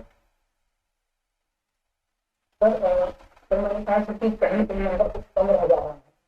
इसलिए आपको अपने डिटेल बताइए, आपने अभी तक क्या कितना दिया, अपने हाथ में किया, क्या किया आपने अभी तक डिटेल किया, तो पता ही किया क्या उसमें।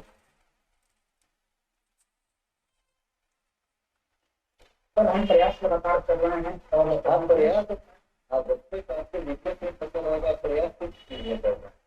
आप ऐसे क्लियर होने ऐसे इंटरव्यू दे रहे हैं, नौकरी जाने बताइए। तो लगातार कोशिश कर रहे हैं और हर बार बेहतर करने की कोशिश करते हैं। और सर ये सब तरह से अनसर्टेन है। अब देखिए हमने क्या क्योंकि आपको बोले हैं ना, आपका दिन किया 4 घंटे जो भी अच्छे लगा, ये आपको बहुत अच्छा लग रहा है। उसके बाद मैंने आपको सवाल पूछा है, आपने क्या अपना इंटरव्यू किया, आप बिजनेस भी नहीं बता पा रहे। अगर आप 4 बार फेल हैं इंटरव्यू में, आप कोई भी नहीं कर पा रहे, आप कहाँ लैग कर रहे हैं, ये आप सवाल लिखिए। और आपको गलती से पूछ लिया गया है तो आपको पता होना चाहिए कि आपने क्या इम्प्लीमेंट किया, आप किस जगह लैग कर रहे हैं।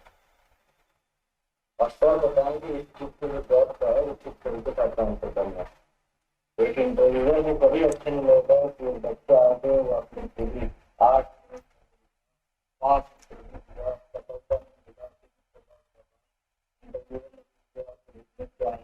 अभी तक आपको पता नहीं लगा, आप लैग कर रहे हैं, वो पता ही नहीं उसको। समझ गया बात को, उसको अदरवाइज नहीं लेना, समझ कोई नहीं कर रहा बात है, ठीक है? इससे इम्प्रूव करना। और रही बात गैस की बात, उसकी उसका चिंता मत कीजिए। गैस की ऐसे सब बताएंगे कि आपको लगेगा हाँ ये प्रॉपर आंसर है और इससे मैं अच्छे तरीके से बोल सकता हूँ, ठीक है?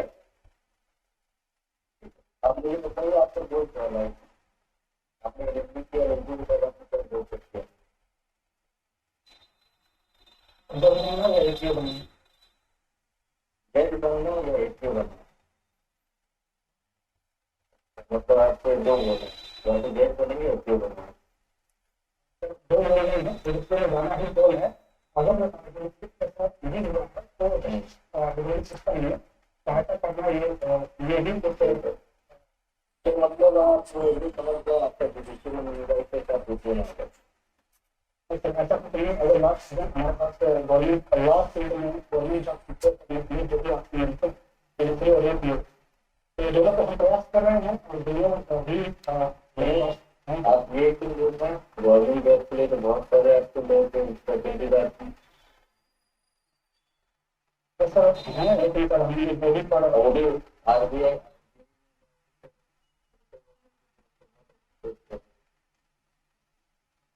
IBPS करवाती है ऑफिसर के लिए तब भी कैसे कह सकते हैं कि इनसे बेहतरी जुडिशरी हमारे टीम में यानी आपको ज्ञान नहीं है इससे काम कीजिए आप ऐसे नहीं बताना ये तो सर बताएंगे आपको। अब मुझे बताइए आपका स्ट्रेंथ क्या है आपको क्या लगता है किस चीज में मैं सबसे अच्छा हूँ लॉ के लिए सर मैं काफी मेहनती हूँ मेहनत हूँ अपने काम में इतना खुद अच्छा हूँ कि बाकी चीज का काम नहीं आता और मेरे को अपने कर सकता हूँ साहस है उदारता है ईमानदारी है। अच्छा आपने प्रैक्टिस किया तो प्रैक्टिस डेवलप तो नहीं है बीच बीच में आते हैं तो इस चीज में कैसे जाते हैं थोड़ा समझाएंगे। जैसे कि जब सामने कोई डेट मिलती है की टाइम आता है मीटिंग को रखते हैं सीनियर्स को देखते हैं और कुछ सीखने की कोशिश करते हैं। क्या करते हैं सर ज़्यादा देखते तो नहीं नॉर्मली चीज़ें की तारीफ कैसे देखते हैं या सर अभी कुछ दिन पहले सर एक केस में हमने सर वेरिएबल वारंट करवाया एग्रीमेंट किया था थोड़ी बहुत चीज़ें सर कर सकते हैं और किए हैं ज़्यादा देखते तो नहीं किया थोड़ी चीजें कर सकते हैं थोड़ी चीजें किए हैं सर हमें से डेवलप करते हैं। आप इसको ना उत्तर बताएंगे तो इससे भी अच्छे से जवाब देना आपको आप सही बता ही रहे और आपका जवाब देने का जो तरीका है ना वो मुझे सही बता रहा ठीक है तो इसको बहुत ही कामली तरीके से इसको बोला जा सकता है क्योंकि आप जैसे आप बता रहे ना कुछ नहीं सीखते हैं इसमें पता है इसमें थोड़ा ना कैंडिडेट को देख कैसे लगता है कि ये तो कुछ डाउट है इसमें क्या सही में सीखा है या नहीं सीखा है ना तो आपने सवाल पूछा गया है आपने लिटिगेशन में क्या सीखा है आप बहुत सारी चीजें ऐसी बता सकते हैं जनरल कि मैं कोर्ट की मीटिंग में बैठता था मैं देखता था कैसे प्रोसीडिंग होती है वहाँ पे ठीक है तो वहाँ से मैंने बहुत सारी चीजें सीखी फिर उसके बाद आपको मैंने डिलीवरी वारंट इशू कराया फिर उसके बाद आपको मेरे सीनियर आपको बताते थे कि प्लेन जो होता है उस तरीके से आपको क्या क्या पॉइंट रखना होता है तो आपको समझ में दो सारी चीज कर होता है तो आप अभी सुन रहे थे ना तो आपको दोनों चीज का थोड़ी बहुत सीखनी थोड़ी बहुत सीखनी सब नहीं करना है थोड़ी बहुत सीखनी जो आप हैं वो आपको बताना है ठीक है और इसको थोड़ा अच्छे से बता सकते हैं क्योंकि लॉ तो पढ़ेगा अच्छे से बता सकते हैं आपके फेलियर जो जितना जो है इसको आपको क्या सीखने को मिला देखने को ये मिला है कि इंसान को प्रयास करते रहना चाहिए और मेहनत में कभी कभी नहीं करना चाहिए सर कंपटीशन हर दफा बढ़ता ही जाना है तो हर दफा ज़्यादा मेहनत से प्रयास करना चाहिए। और सर मैं इधर मैं सर ये कह सकता हूँ कि मेरे इतना लंबा टाइम होने का एक रीज़न ये भी है कि कोई लॉ का बैकग्राउंड नहीं मेरे घर परिवार खानदान में कोई लॉ का ऐसा बैकग्राउंड कोई नहीं लोग थे जो यहाँ तक आता है। अगर लॉ का बैकग्राउंड होगा तो क्या उसको क्या फायदा हो जाएगा थोड़ा सपोर्ट मिल जाता है मान लीजिए किसी का फादर तैयारी करनी है तो क्या ऐसा है जिससे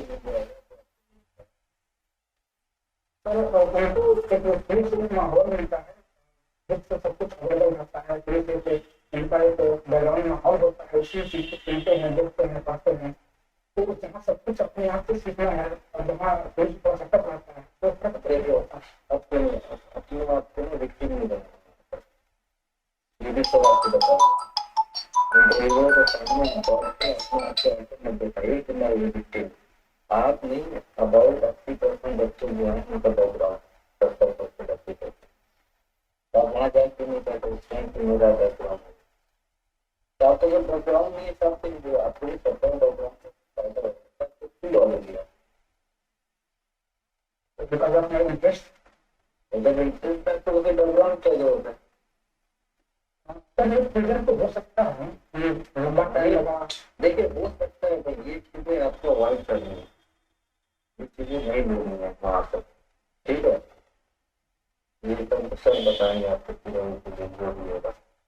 बाकी हाँ, बाकी ओवरऑल ठीक है, और थोड़ा हल्का सा माइंड पे है, ठीक है? हाँ, जवाब देते हुए, और जो आप जवाब दे रहे हैं उसके दोनों पार्ट हो सकते हैं, थोड़ा सा सीखा, थोड़ा सा नहीं सीखा, इस तरीके से रिव्यू सीखा था, बिल्कुल स्ट्रेट बोलना। मैं आपको पूछ रहा हूँ कि आपने प्रैक्टिस में क्या सीखा? तो सर मैं कोचिंग में आपको सीनियरों के साथ जाता था, सीनियर आपको मैं बताते थे मुझे ये मैटर में ऐसा होता है, ये मैटर में ऐसा होता है, वो आपको सब बताते, ठीक है? मैं जो बता रहा हूँ जिसमें आपको बस आप जो बता रहे हैं जवाब वो खुद आप उसको अपने आप को खुद कर रहे हैं, ठीक है? हाँ, ये होगा आपने जो सर बताएंगे ना तो अलग प्रैक्टिस कीजिएगा, फिर मैं दूंगा तो आप देखिएगा आपको अंदर दिक्कत क्यों बताएंगे, और ये वीडियो भी आप देखेंगे और जो बाकी का वीडियो है वो भी देखिएगा, फिर आप जब इंटरव्यू देने जाइएगा तो आपको थोड़ा सा भी डर नहीं रहेगा कि इंटरव्यू क्या पूछेगा, आपको अंदर ये एटीट्यूड रहेगा इंटरव्यू पूछने में तैयार, ठीक है? चलिए थैंक यू। और एक और चीज सभी बच्चे लोग नोट करते चलेंगे, और ये जो क्वेश्चन जो आपके माइंड में, जैसे आपका मॉक करवाया जा रहा, आपसे सवाल पूछे जा रहा, तो ये सारे क्वेश्चंस भी जिनके जवाब देने में आप खुद को असहज महसूस करते हैं, और भी एडिशनल क्वेश्चंस भी जो आपको लगता है कि आपसे पूछा जा सकता है, उसका जवाब क्या होगा, खुद को असहज महसूस, तो ये सारे क्वेश्चंस आप तैयार कर लीजिए, एक कागज पे लिख के मुझे व्हाट्सएप कर दीजिएगा। क्वेश्चन इज दिस कि मैं आपके इस इनफॉर्मल पार्ट में 100% तैयारी करके देना चाहता हूँ।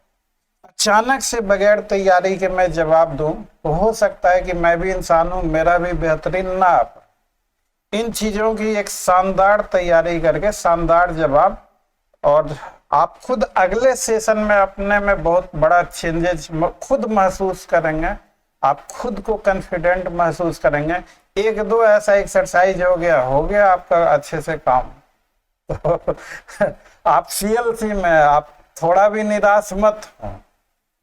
जहाँ अब मैं इसे ज्यादा नहीं बोलूंगा, बस इशारा इतना ही समझिए कि अब समझ सकते हैं तो समझ लीजिए, आगे नो शब्द। नेक्स्ट देखिए तौसीफ जी। हाँ बोलिए आप क्या कह रहे हैं? ये क्वेश्चन आया था राय वाले, ऐसे क्वेश्चन आया था, उन्होंने कहा कि जो महिलाएं अपने पति को मारते हैं, पीटते हैं, जो इस पर क्या कहेंगे? अब ये जो जेंडर वाला जो तरफ से यहाँ बड़ा मैं असहज हो गया, तो थोड़ा सा अच्छे से जो महिलाएं जो आपको हस्बैंड को मारती हैं उनको सवाल नहीं लगाता है ना, साफ नहीं होता। बिल्कुल बिल्कुल सही बताइए, और जो आपने बताइए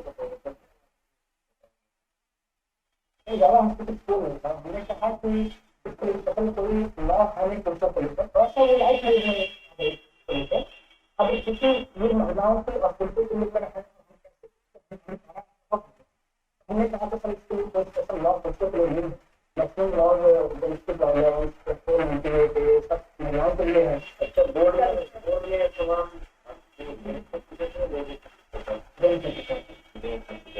तो जेंट्स ये जानना चाह रहे थे आप जेंडर इक्वालिटी से क्या समझते हैं? दोनों साइड होना चाहिए, एक साइड होना चाहिए, है ना? तो हाँ, तो इसके बारे में ऐसे सवाल पूछे जाते हैं, ऐसे बहुत तरह के हजारों सवाल पूछे जाएंगे, वो सिर्फ आप ही से नहीं बहुत लोगों से पूछे जाते हैं। एक किताब है हैरेस्ड हस्बैंड, वो किताब हैरेस्ड हस्बैंड का भी मौका मिलेगा तो पढ़िएगा। उनमें महिलाओं के द्वारा अपने हस्बैंड पे जो मैट्रिमोनियल क्रुएल्टी की जाती है, अब मान लीजिए कोई महिला अपने पति को मारती है तो क्या उस पे आईपीसी लागू होगा, नहीं होगा? उन्होंने कहा था कि IPC में आएगा और ट्रिगर फट में है। अरे तो ऐसे कैसे कह दीजिए ग्रीवियस हर्ट में इंजरी पे ग्रीवियस हर्ट आएगा या मारने पे आ जाएगा ग्रीवियस हर्ट? अरे वो क्या इंजरी हुई है, फैक्ट्स पे डिपेंड। ऐसे कोई यूनिफॉर्म फार्मूला होगा कि महिला ने मार दिया या डांट दिया तो ग्रीवियस हर्ट बनेगा सारे में नेसेसरली? नहीं, हर्ट भी होगा।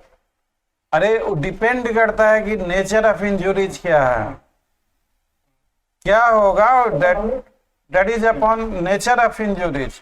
आपका matrimonial cruelty that may be a ground for divorce, living together is possible और नॉट ड्यू टू सच, इसके बहुत सारे। ये कहना कि महिलाएं अगर करें तो कोई लॉ नहीं है, ये क्या अच्छा आंसर माना जाएगा? तो मैं वहां पर यही कहता हूँ। चलिए, अरे ठीक है, आप वहां पे कह पाए। Law is nothing more than common sense. आप ये भी सोचिए कि इंटरव्यू बोर्ड ने क्यों पूछा आपसे कि जो महिलाएं मारती हैं उन पे क्या एक्शन बनेगा। लॉ बताया जाएगा, आपको पर्सनली बताया जाएगा ये सारी चीजें। आपको जो भी आंसर देना है वो रीजनेबल आंसर और तार्किक आंसर देना है। अगर आपका आंसर आपका तार्किक आंसर ही औरों से आपको आगे लेके चला जाएगा। अब जैसे बाकी इन जनरल आंसर आ रहे हैं, सिंपल ठीक है आ रहे हैं, लेकिन उसी में जो तार्किक आंसर है, लॉजिकली करेक्ट आंसर है, ये फिल्मी पर्दा नहीं है कि आपने रोना शुरू या आपके हालात ऐसे और सामने वाला पिघल गया अपना और सब कुछ। फिल्मी कहानियां नहीं चलती वहां और इमोशनल कहानियां नहीं चलती वहां पर। आपको एक स्ट्रॉन्ग पर्सनालिटी के तौर पे तार्किक आंसर। देखिए, बहुत सारे बच्चे लोग इंटरव्यू में, जैसे आपने भी, अधिकतर हमारे यहाँ एक्सपीरियंस बच्चे हैं, उन्होंने इंटरव्यू दे रखा है, किसी ने यहाँ किसी ने वहाँ, सीनियर बच्चे हैं, एक्सपीरियंस बच्चे हैं। मेरा सौभाग्य है कि हमारे साथ सीनियर और एक्सपीरियंस बच्चे हैं। हमें भी इन बच्चों से बहुत कुछ सीखने को मिलता है। ऐसा थोड़ा ही है कि सीखने की उम्र हमारी खत्म हो गई। A man learns each and every day something new, even if I am a teacher. तो मेरे लिए भी सीखने का बहुत स्कोप है। और हम कैसे सीखते हैं?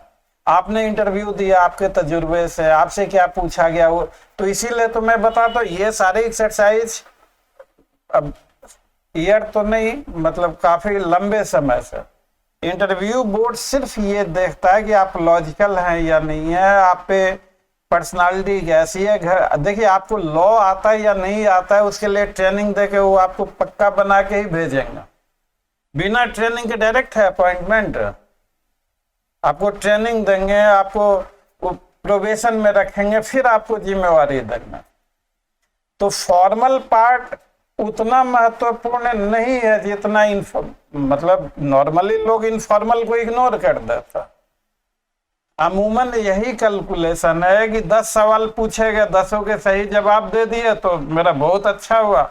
ये ऐसे अनेकों उदाहरण है मेरे पास, नाम मैं नहीं लेना चाहता किसी का, कि उन्होंने सारे सवालों के सही जवाब दिए फिर भी उनके नंबर ना आए। और ऐसे भी बहुत सारे उदाहरण हैं कि जिसने फॉर्मल में कोई जवाब नहीं दिया, इंटरव्यू में बहुत अच्छे नंबर आ गए। आप किसी चीज को जानते हैं या नहीं जानते हैं, that is not the part of interview. Part of interview is that कि how you present yourself, that is very important. आपके तौर तरीके, आप रूम से एंटर कर रहे हैं तो आपने एक आदमी को सैल्यूटेशन किया या सभी लोगों को किया, आप अपने आप गए बैठ गए, आप गए, ऐसा भी हो सकता है कि वो बोले, वो कुछ ना बोले बैठने के लिए, तो थोड़ा रुक के आप पूछ सकते हैं कि क्या सर मैं बैठ सकता हूं, बिना पूछे। अब वो सारी चीजें, ये सारी चीजें बेसिक्स हैं। सैल्यूटेशन, बैठना, एंट्री करना, आप ये सारी चीजें बताई जाती है जो स्कूली बच्चा है कि भैया ऐसे करना वैसे करना। इस स्टेज में ये सारी चीजें कॉमन सेंस की है, तो थोड़ा बहुत उसका हम लोग प्रैक्टिस कर लेंगे। इनफॉर्मल पार्ट के क्वेश्चंस का बेहतरीन जवाब क्या होगा वो हम तो बताएंगे आपको 1 to 1। ये जो जो सवाल बनते हैं वो आपको नोट कर लेना, और इन तौर तरीकों के अलावा अगर आपके मन में कोई और सजेशन है, हम कोई मिस्टर परफेक्ट नहीं है, ना कोई तमन्ना है मिस्टर परफेक्ट बनने की। अरे आपकी जो रिक्वायरमेंट है वो आप मुझसे बताइए, हम उस पर चर्चा करेंगे। अब आपके सभी सवालों का जवाब मैं अभी भी दे सकता हूं, लेकिन मुझे लगेगा कि अगर मैं अभी अचानक से दूं बिना वर्कआउट के, बिना प्लानिंग के, तो I am not honest with my duty towards you.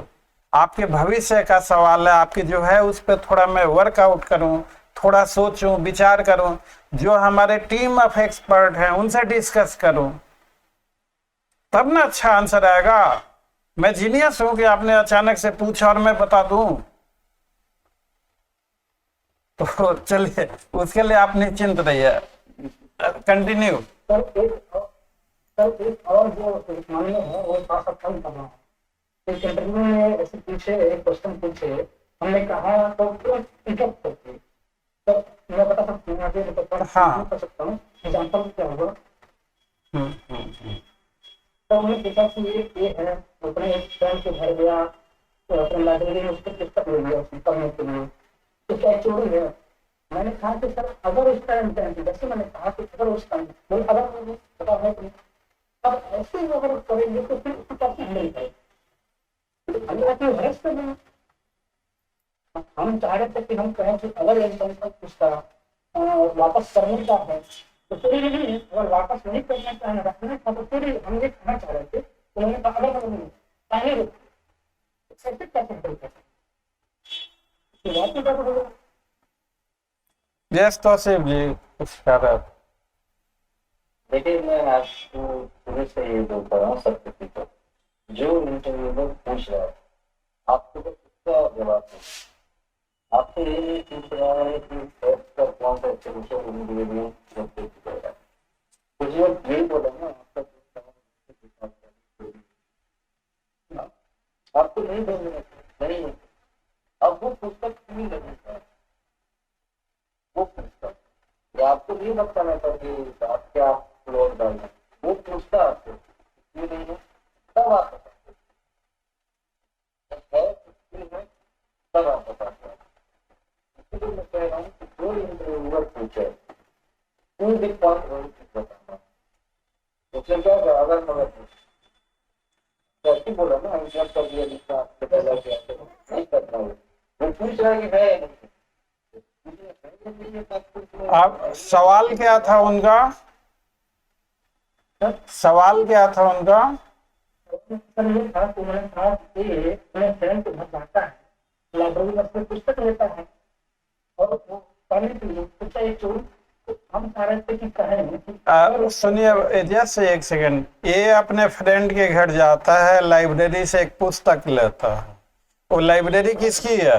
उसके घर की लाइब्रेरी से। हाँ, फ्रेंड की लाइब्रेरी से। यही सवाल था। तो इस सवाल का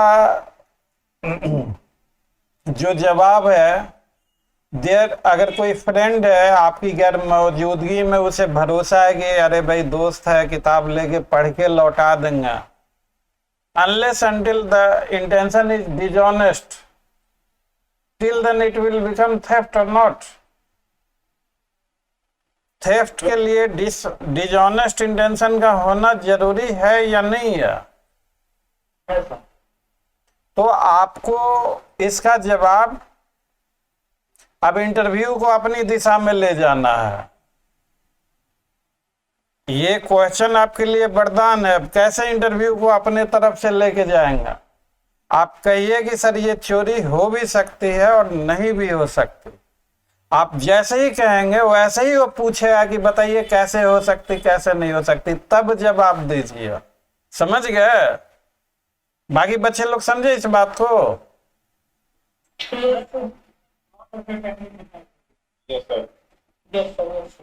हाँ, तो इस तरह से आप कहने का मतलब कि आप अपने इंटरव्यू को तौसीफ जी बार बार आप लोगों को यही चीज समझा रहे हैं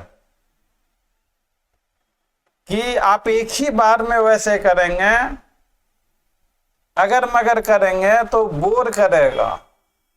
या उसका सवाल जो है, अगर इस तरीके से कोई अपने फ्रेंड के घर जाता है और एक किताब लेता है कि वो पढ़ के उसको दे देगा, या एक किताब लेके आता है फ्रेंड को नहीं बताता, तो आपका जवाब दोनों की हो भी सकता है, नहीं भी हो सकता। अगर डिसऑनेस्ट इंटेंशन है तो थेफ्ट होगा, और डिसऑनेस्ट इंटेंशन नहीं है तो थेफ्ट नहीं होगा। यही क्रक्स है। आईपीसी तो सभी लोग पढ़ते हैं, बड़े बड़े जो ल्यूमिनरी हैं वो भी, उन्होंने भी यही आईपीसी पढ़ रखी है जो हम लोग भी पढ़ते हैं। वे ऑफ प्रेजेंटेशन ही मेक्स द डिफरेंस। तो चलिए ठीक है, वैसे होता रहेगा और आगे। Yes Pooja, want to add something? जी सर। जी सर जैसे अभी संतोष सर जी ने बोला कि उनका क्वेश्चन था कि मैं मतलब उसका फ्रेंड लाइब्रेरी जाता है और बुक पढ़ने लाइब्रेरी के लिए उसके घर में है, लाइब्रेरी बाहर नहीं, वो फ्रेंड के घर में है। फ्रेंड के घर जाता है, उसकी लाइब्रेरी से बुक लेकर पढ़ने के लिए। अगर उन्होंने गुड फेथ में लिए पढ़ने के लिए नहीं है तो सर हमारा आंसर उनके लिए वो नहीं, पर वो चोरी नहीं, मतलब अगर पढ़ने के लिए, पूछे कि पढ़ने के लिए और पढ़ने के बाद लौटा देने के लिए इंटेंशन डिसऑनेस्ट नहीं है तो थेफ्ट नहीं है। जी कैप्टन जी। और अगर और अगर इंटेंशन डिसऑनेस्ट है कि देखा नहीं और ले लिए तो थेफ्ट है।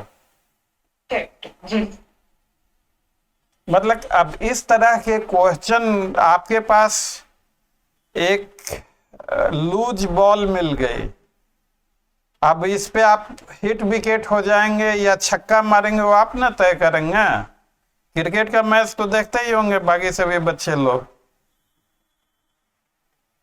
ये कमजोर गेंद है, अब इस कमजोर गेंद पे आप हिट विकेट होंगे कि छक्का मारेंगे या 4 रन मारेंगे, ये आप ना तय करेंगे।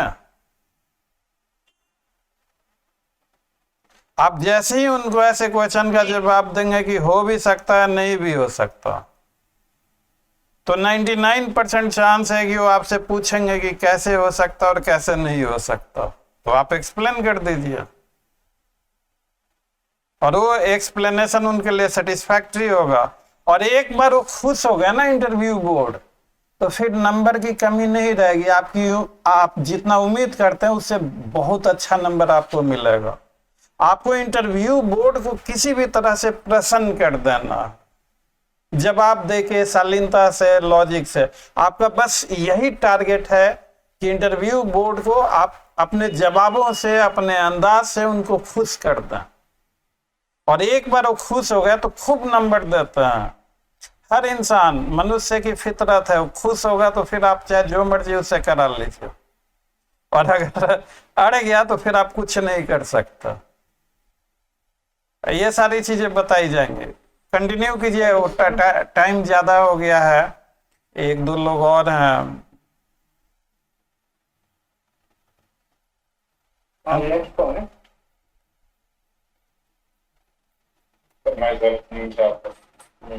ओके, तो सर जो अपने इंट्रोडक्शन की लीजिए, क्या किया आपने?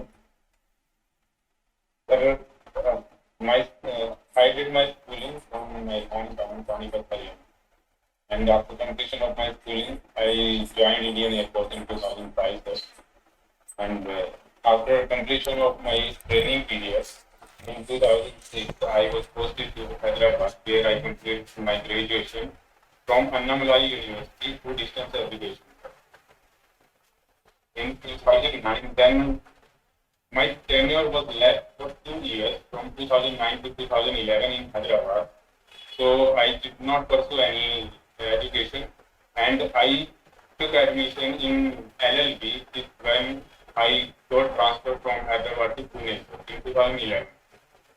and I completed my LLB in 2014. Sir. Then I did my LLM from Bharatiya Vidyapith University, Pune, 2014 to 2015, 1 year LLM. And after that, I got transferred from Pune to Dibrugarh, Assam, where I did not got chance to pursue any education because it was a remote location, and I did not get any education institution which was related to the law in that. And now, again, I transferred from 2019 from Dibrugarh, Assam to Gwalior. So currently, I am in Gwalior, and where I got admission in Shivaji University in PhD. So are you in service? Yeah, currently serving. So why you want to join this group? Sir, my initial engagement period is 20 years, which is going to be over soon in June 2025. Sir. So that's why for the resettlement plan, I want to join APO. Okay. So do you have any experience in litigation? No, sir, till now I don't have any experience. Sir. Okay. And in which area your dissertation is? So a study of justice delivery system in armed forces. In the study of justice delivery system in armed forces in the light of principle of national law. National justice. Can you explain me the concept of principle of national justice? So there are two principles from the under the principle of natural justice. Yeah, what is the Next principle of natural justice. Sir, so right now I'm not able to recall. तो देखिए आप सबसे सबसे पहली चीज ये है कि आप अपने इंटरव्यू को खुद पता लीजिए। यहाँ पता ली आपसे बोला ना अभी नेचुरल के बारे में आपको पता ही नहीं नेचुरल क्या होता है, तो आपको अच्छे से स्टडी करना है कि व्हाट इज द नेचुरल और लॉ को ये स्पेसिफिक और यहाँ पे अगर कुछ नेचुरल आ रहा है तो कौन सा क्लियर करेगा। बहुत सारी चीजें होती है ना, सपोज कीजिए आप यहाँ पे दिख रहा है नेचुरली दिख रहा है ये तो ब्लॉक कर रहा है कि नहीं, तो वहाँ पे क्या होगा? सर वहाँ पे लेजिस्लेटिव कोड है सर वो क्लियर करेगा। तो आप भी आपने रिजर्वेशन की जो भी आपका टॉपिक है उसको अच्छे से पढ़ के देंगे। अब जो नेचुरल पॉइंट है आपको टाइटल बताइए। A study of justice delivery system in armed forces in the light of principle of natural justice. आम फोर्सेस ठीक है, आम फोर्सेस है जो है उसको आप लिख के देख लीजिएगा जो जो लॉ कैसे वो लिखा गया था, ठीक है। फिर उसके बाद जस्टिस डिलीवरी सिस्टम का प्रेफरेंस है, यदि understand the justice delivery system. So the system where the remedies are provided when the rights are violated.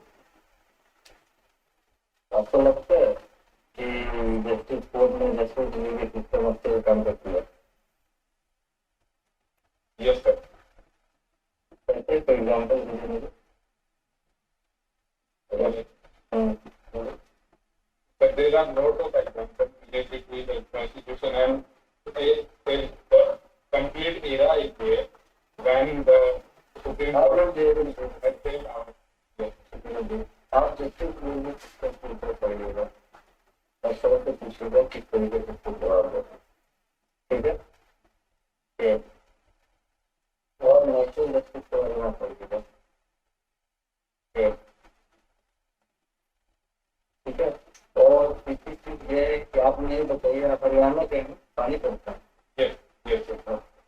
तो हरियाणा का जो कल्चर है, बिहार में कल्चर है, पूरा बहुत डिफरेंट है ना। आप बिहार से पूछ सकते हैं हरियाणा में भी तीन करता है, आपको में भी तीन चलता है। Sir, मैं हरियाणा में तो अपनी लाइफ का बहुत कम पीरियड में हरियाणा में रहा। मेरी 8th तक एजुकेशन यूपी की है और उसके बाद तक मैं पूरे इंडिया में ट्रांसफर होता रहा। तो ये कहना मतलब मेरे लिए कि ये वो कल्चर ज़्यादा मायने रखता है, क्योंकि मेरे तमिलियन भी दोस्त हैं, मेरे मलयाली भी दोस्त हैं, मेरे आसामी भी दोस्त हैं और मैं उनके साथ भी रहा हूँ और मैं इन जगह पे भी रहा हूँ। अब बिहार में तो तो बिहार में कभी नहीं रहा, तो मेरे लिए जो सवाल यहाँ से तुम रहे नहीं, वहाँ कल्चर आपको पता ही नहीं जाता है, तो आप बिहारी क्यों पूछते नहीं जाते? मेरे लिए कोई भी नया कल्चर अडॉप्ट करना मतलब मुश्किल की चीज हुई है, तो बिहार मेरे लिए वैसे ही है। तो वहाँ पे तो बहुत सारे वो वहाँ के स्टेट लैंग्वेज बोलते हैं, तो आपके दूसरे से कभी नहीं वहाँ पे। But sir I didn't speak that state language. Munsar ji आपके पास इतना बढ़िया मौका है इस सवाल का जवाब देने के लिए कि मेरा सौभाग्य होगा कि बिहार में आने का मौका मिले। बिहार की महान क्रांतिकारी धरती, चंपारण सत्याग्रह, बिहार के लोगों से मिलने जुलने का, तो इसको उस दिशा में आप लेके जा। अब बिहार के लोग आपका इंटरव्यू ले रहे हैं, आप बिहार का तारीफ कीजिएगा तो कुछ आपको फायदा होगा या नहीं होगा? बिल्कुल होगा सर। तो आप देखिए, ये आपका IQ लेवल है, प्रेजेंस ऑफ माइंड। इस तरह का क्वेश्चन मिला, ये आपके लिए हाईली स्कोरिंग क्वेश्चन है। हम इन्हीं सारे चीजों को पर्सनली 1 to 1 बताना चाहता। ये केवल एक एग्जाम्पल दिया गया, ये आपके लिए अपॉर्चुनिटी है हाई स्कोर करने का कि सर वैसे तो मुझे सौभाग्य नहीं मिल पाया, मुझे अगर सौभाग्य मिलता है तो मैं काफी अच्छा लगेगा मुझे बिहार की पावन धरती पे। महात्मा जी ने सत्याग्रह के लिए चंपारण को ही क्यों चुना? क्रांतिकारी धरती, आप बिहार को थोड़ा ग्लोरीफाई कर दें। Yes sir. तो डेट में भी अब इतना भी ज्यादा नहीं करें, मतलब थोड़ा लाइट मोड में हंसते मुस्कुराते हुए। आप सही बोलते हैं, सिर्फ इतना ही ज्यादा नहीं है, आप किस तरह और किस अंदाज में बोलते हैं। Interview is something else, only correct answer may not be sufficient. How correct answers are presented, that is also important. बहुत सारी चीजें होती है, हम लोग एक एक चीज को बारीकियों से, हमारे टीम में साइकोलॉजिस्ट भी हैं, पूरी कंप्लीट फैकल्टीज, पूरे टीम ऑफ एक्सपर्ट्स हम लोग। आप लोगों को नहीं पता, हम लोग रात दिन एक किए हुए हैं, घर में लड़ाइया तक। आप तौसीफ जी से पूछिए, आज हमने तौसीफ जी कितने बजे ब्रश किया है? हाँ, दिन में किए हैं सर। दिन में तो 1:15 बजे 1:30 बजे के आसपास मैंने ब्रश किया, नहाया है, उसके बाद आपका क्लास शुरू हुआ। इतना बिजी शेड्यूल। चलिए कंटिन्यू कीजिए। अब इसको जब 4 बजे के बाद, 4 बजे के बाद जो है ना हमारी दूसरी क्लासेज है, तो इसको 4 बजे तक जो रह गए उनको कल कर दिया जाएगा। डॉक्टर मुंसर जी, आप सही आंसर सही कर रहे हैं, बस ये है कि ऐसा जवाब देना जितना अच्छा है, ठीक है। और इंग्लिश का जो आप बताइएगा, इंग्लिश की क्वेश्चन अच्छे से आप लिख लीजिएगा और आप मेरी तरह पूछा सकता है कि आपने ये टाइटल क्यों चूज किया, इसका भी आपके पास कैसे जवाब बना सकते, ठीक है। और दूसरी चीज ये है कि जैसे मैंने आपसे पूछा बिहार के बारे में, सर ने बताया और अच्छे से बताएंगे आप कौन कीजिएगा, तो फिर बिहार का पूछा गया, हरियाणा का बिहार क्यों कहते हैं, इतना डिफरेंट कल्चर है, हर चीज है, इसके कैसे आंसर करना है वो आपको ऐसे पूछेगा। और बाकी आपके प्रैक्टिस के रिगार्डिंग जो है, आपको कुछ प्रैक्टिस नहीं किए, आपके बोर्ड का एग्जाम में कुछ पता नहीं, ठीक है। इस चीज को अगर सवाल लिख लीजिए, आपको पूछेगा तो सारा सारी चीजों से बताएंगे। बाकी बॉडी टाइपिंग आपका अच्छा है, ठीक है। और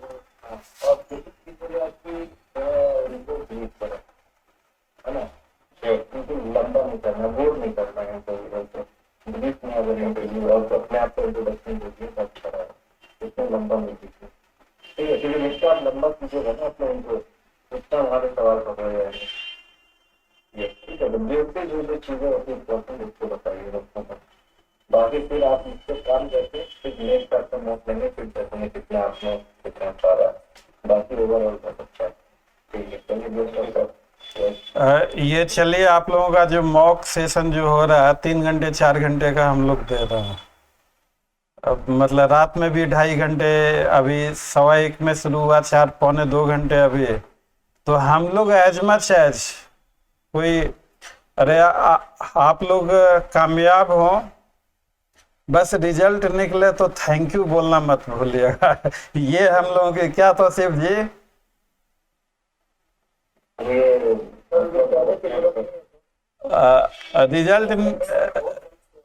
रिजल्ट निकले तो हम आपके छोटे से सब थैंक यू ही हमारा सब कुछ है। तो ठीक है,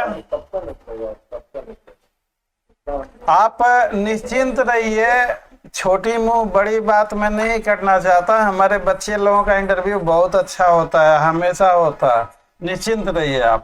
आपको बेहतरीन से बेहतरीन आंसर दिया जाएगा और पर्सनली दिया जाएगा 1 to 1। हम लोग देखिए कितना एहतियात बरत रहे हैं कि अगर मान लीजिए कि यही आंसर हम ग्रुप में दें तो चांसेस हैं कि रटा रटाया आंसर, हर आंसर एक बच्चा दूसरे बच्चे का कॉपी, आप एकदम इनोवेटिव।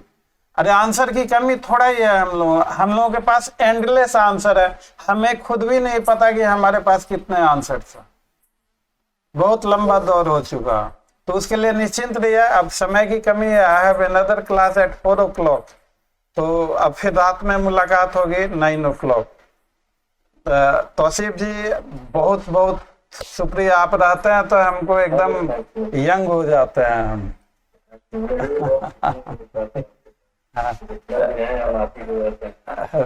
चलिए फिर रात को मिलते हैं, see you again, till then bye bye.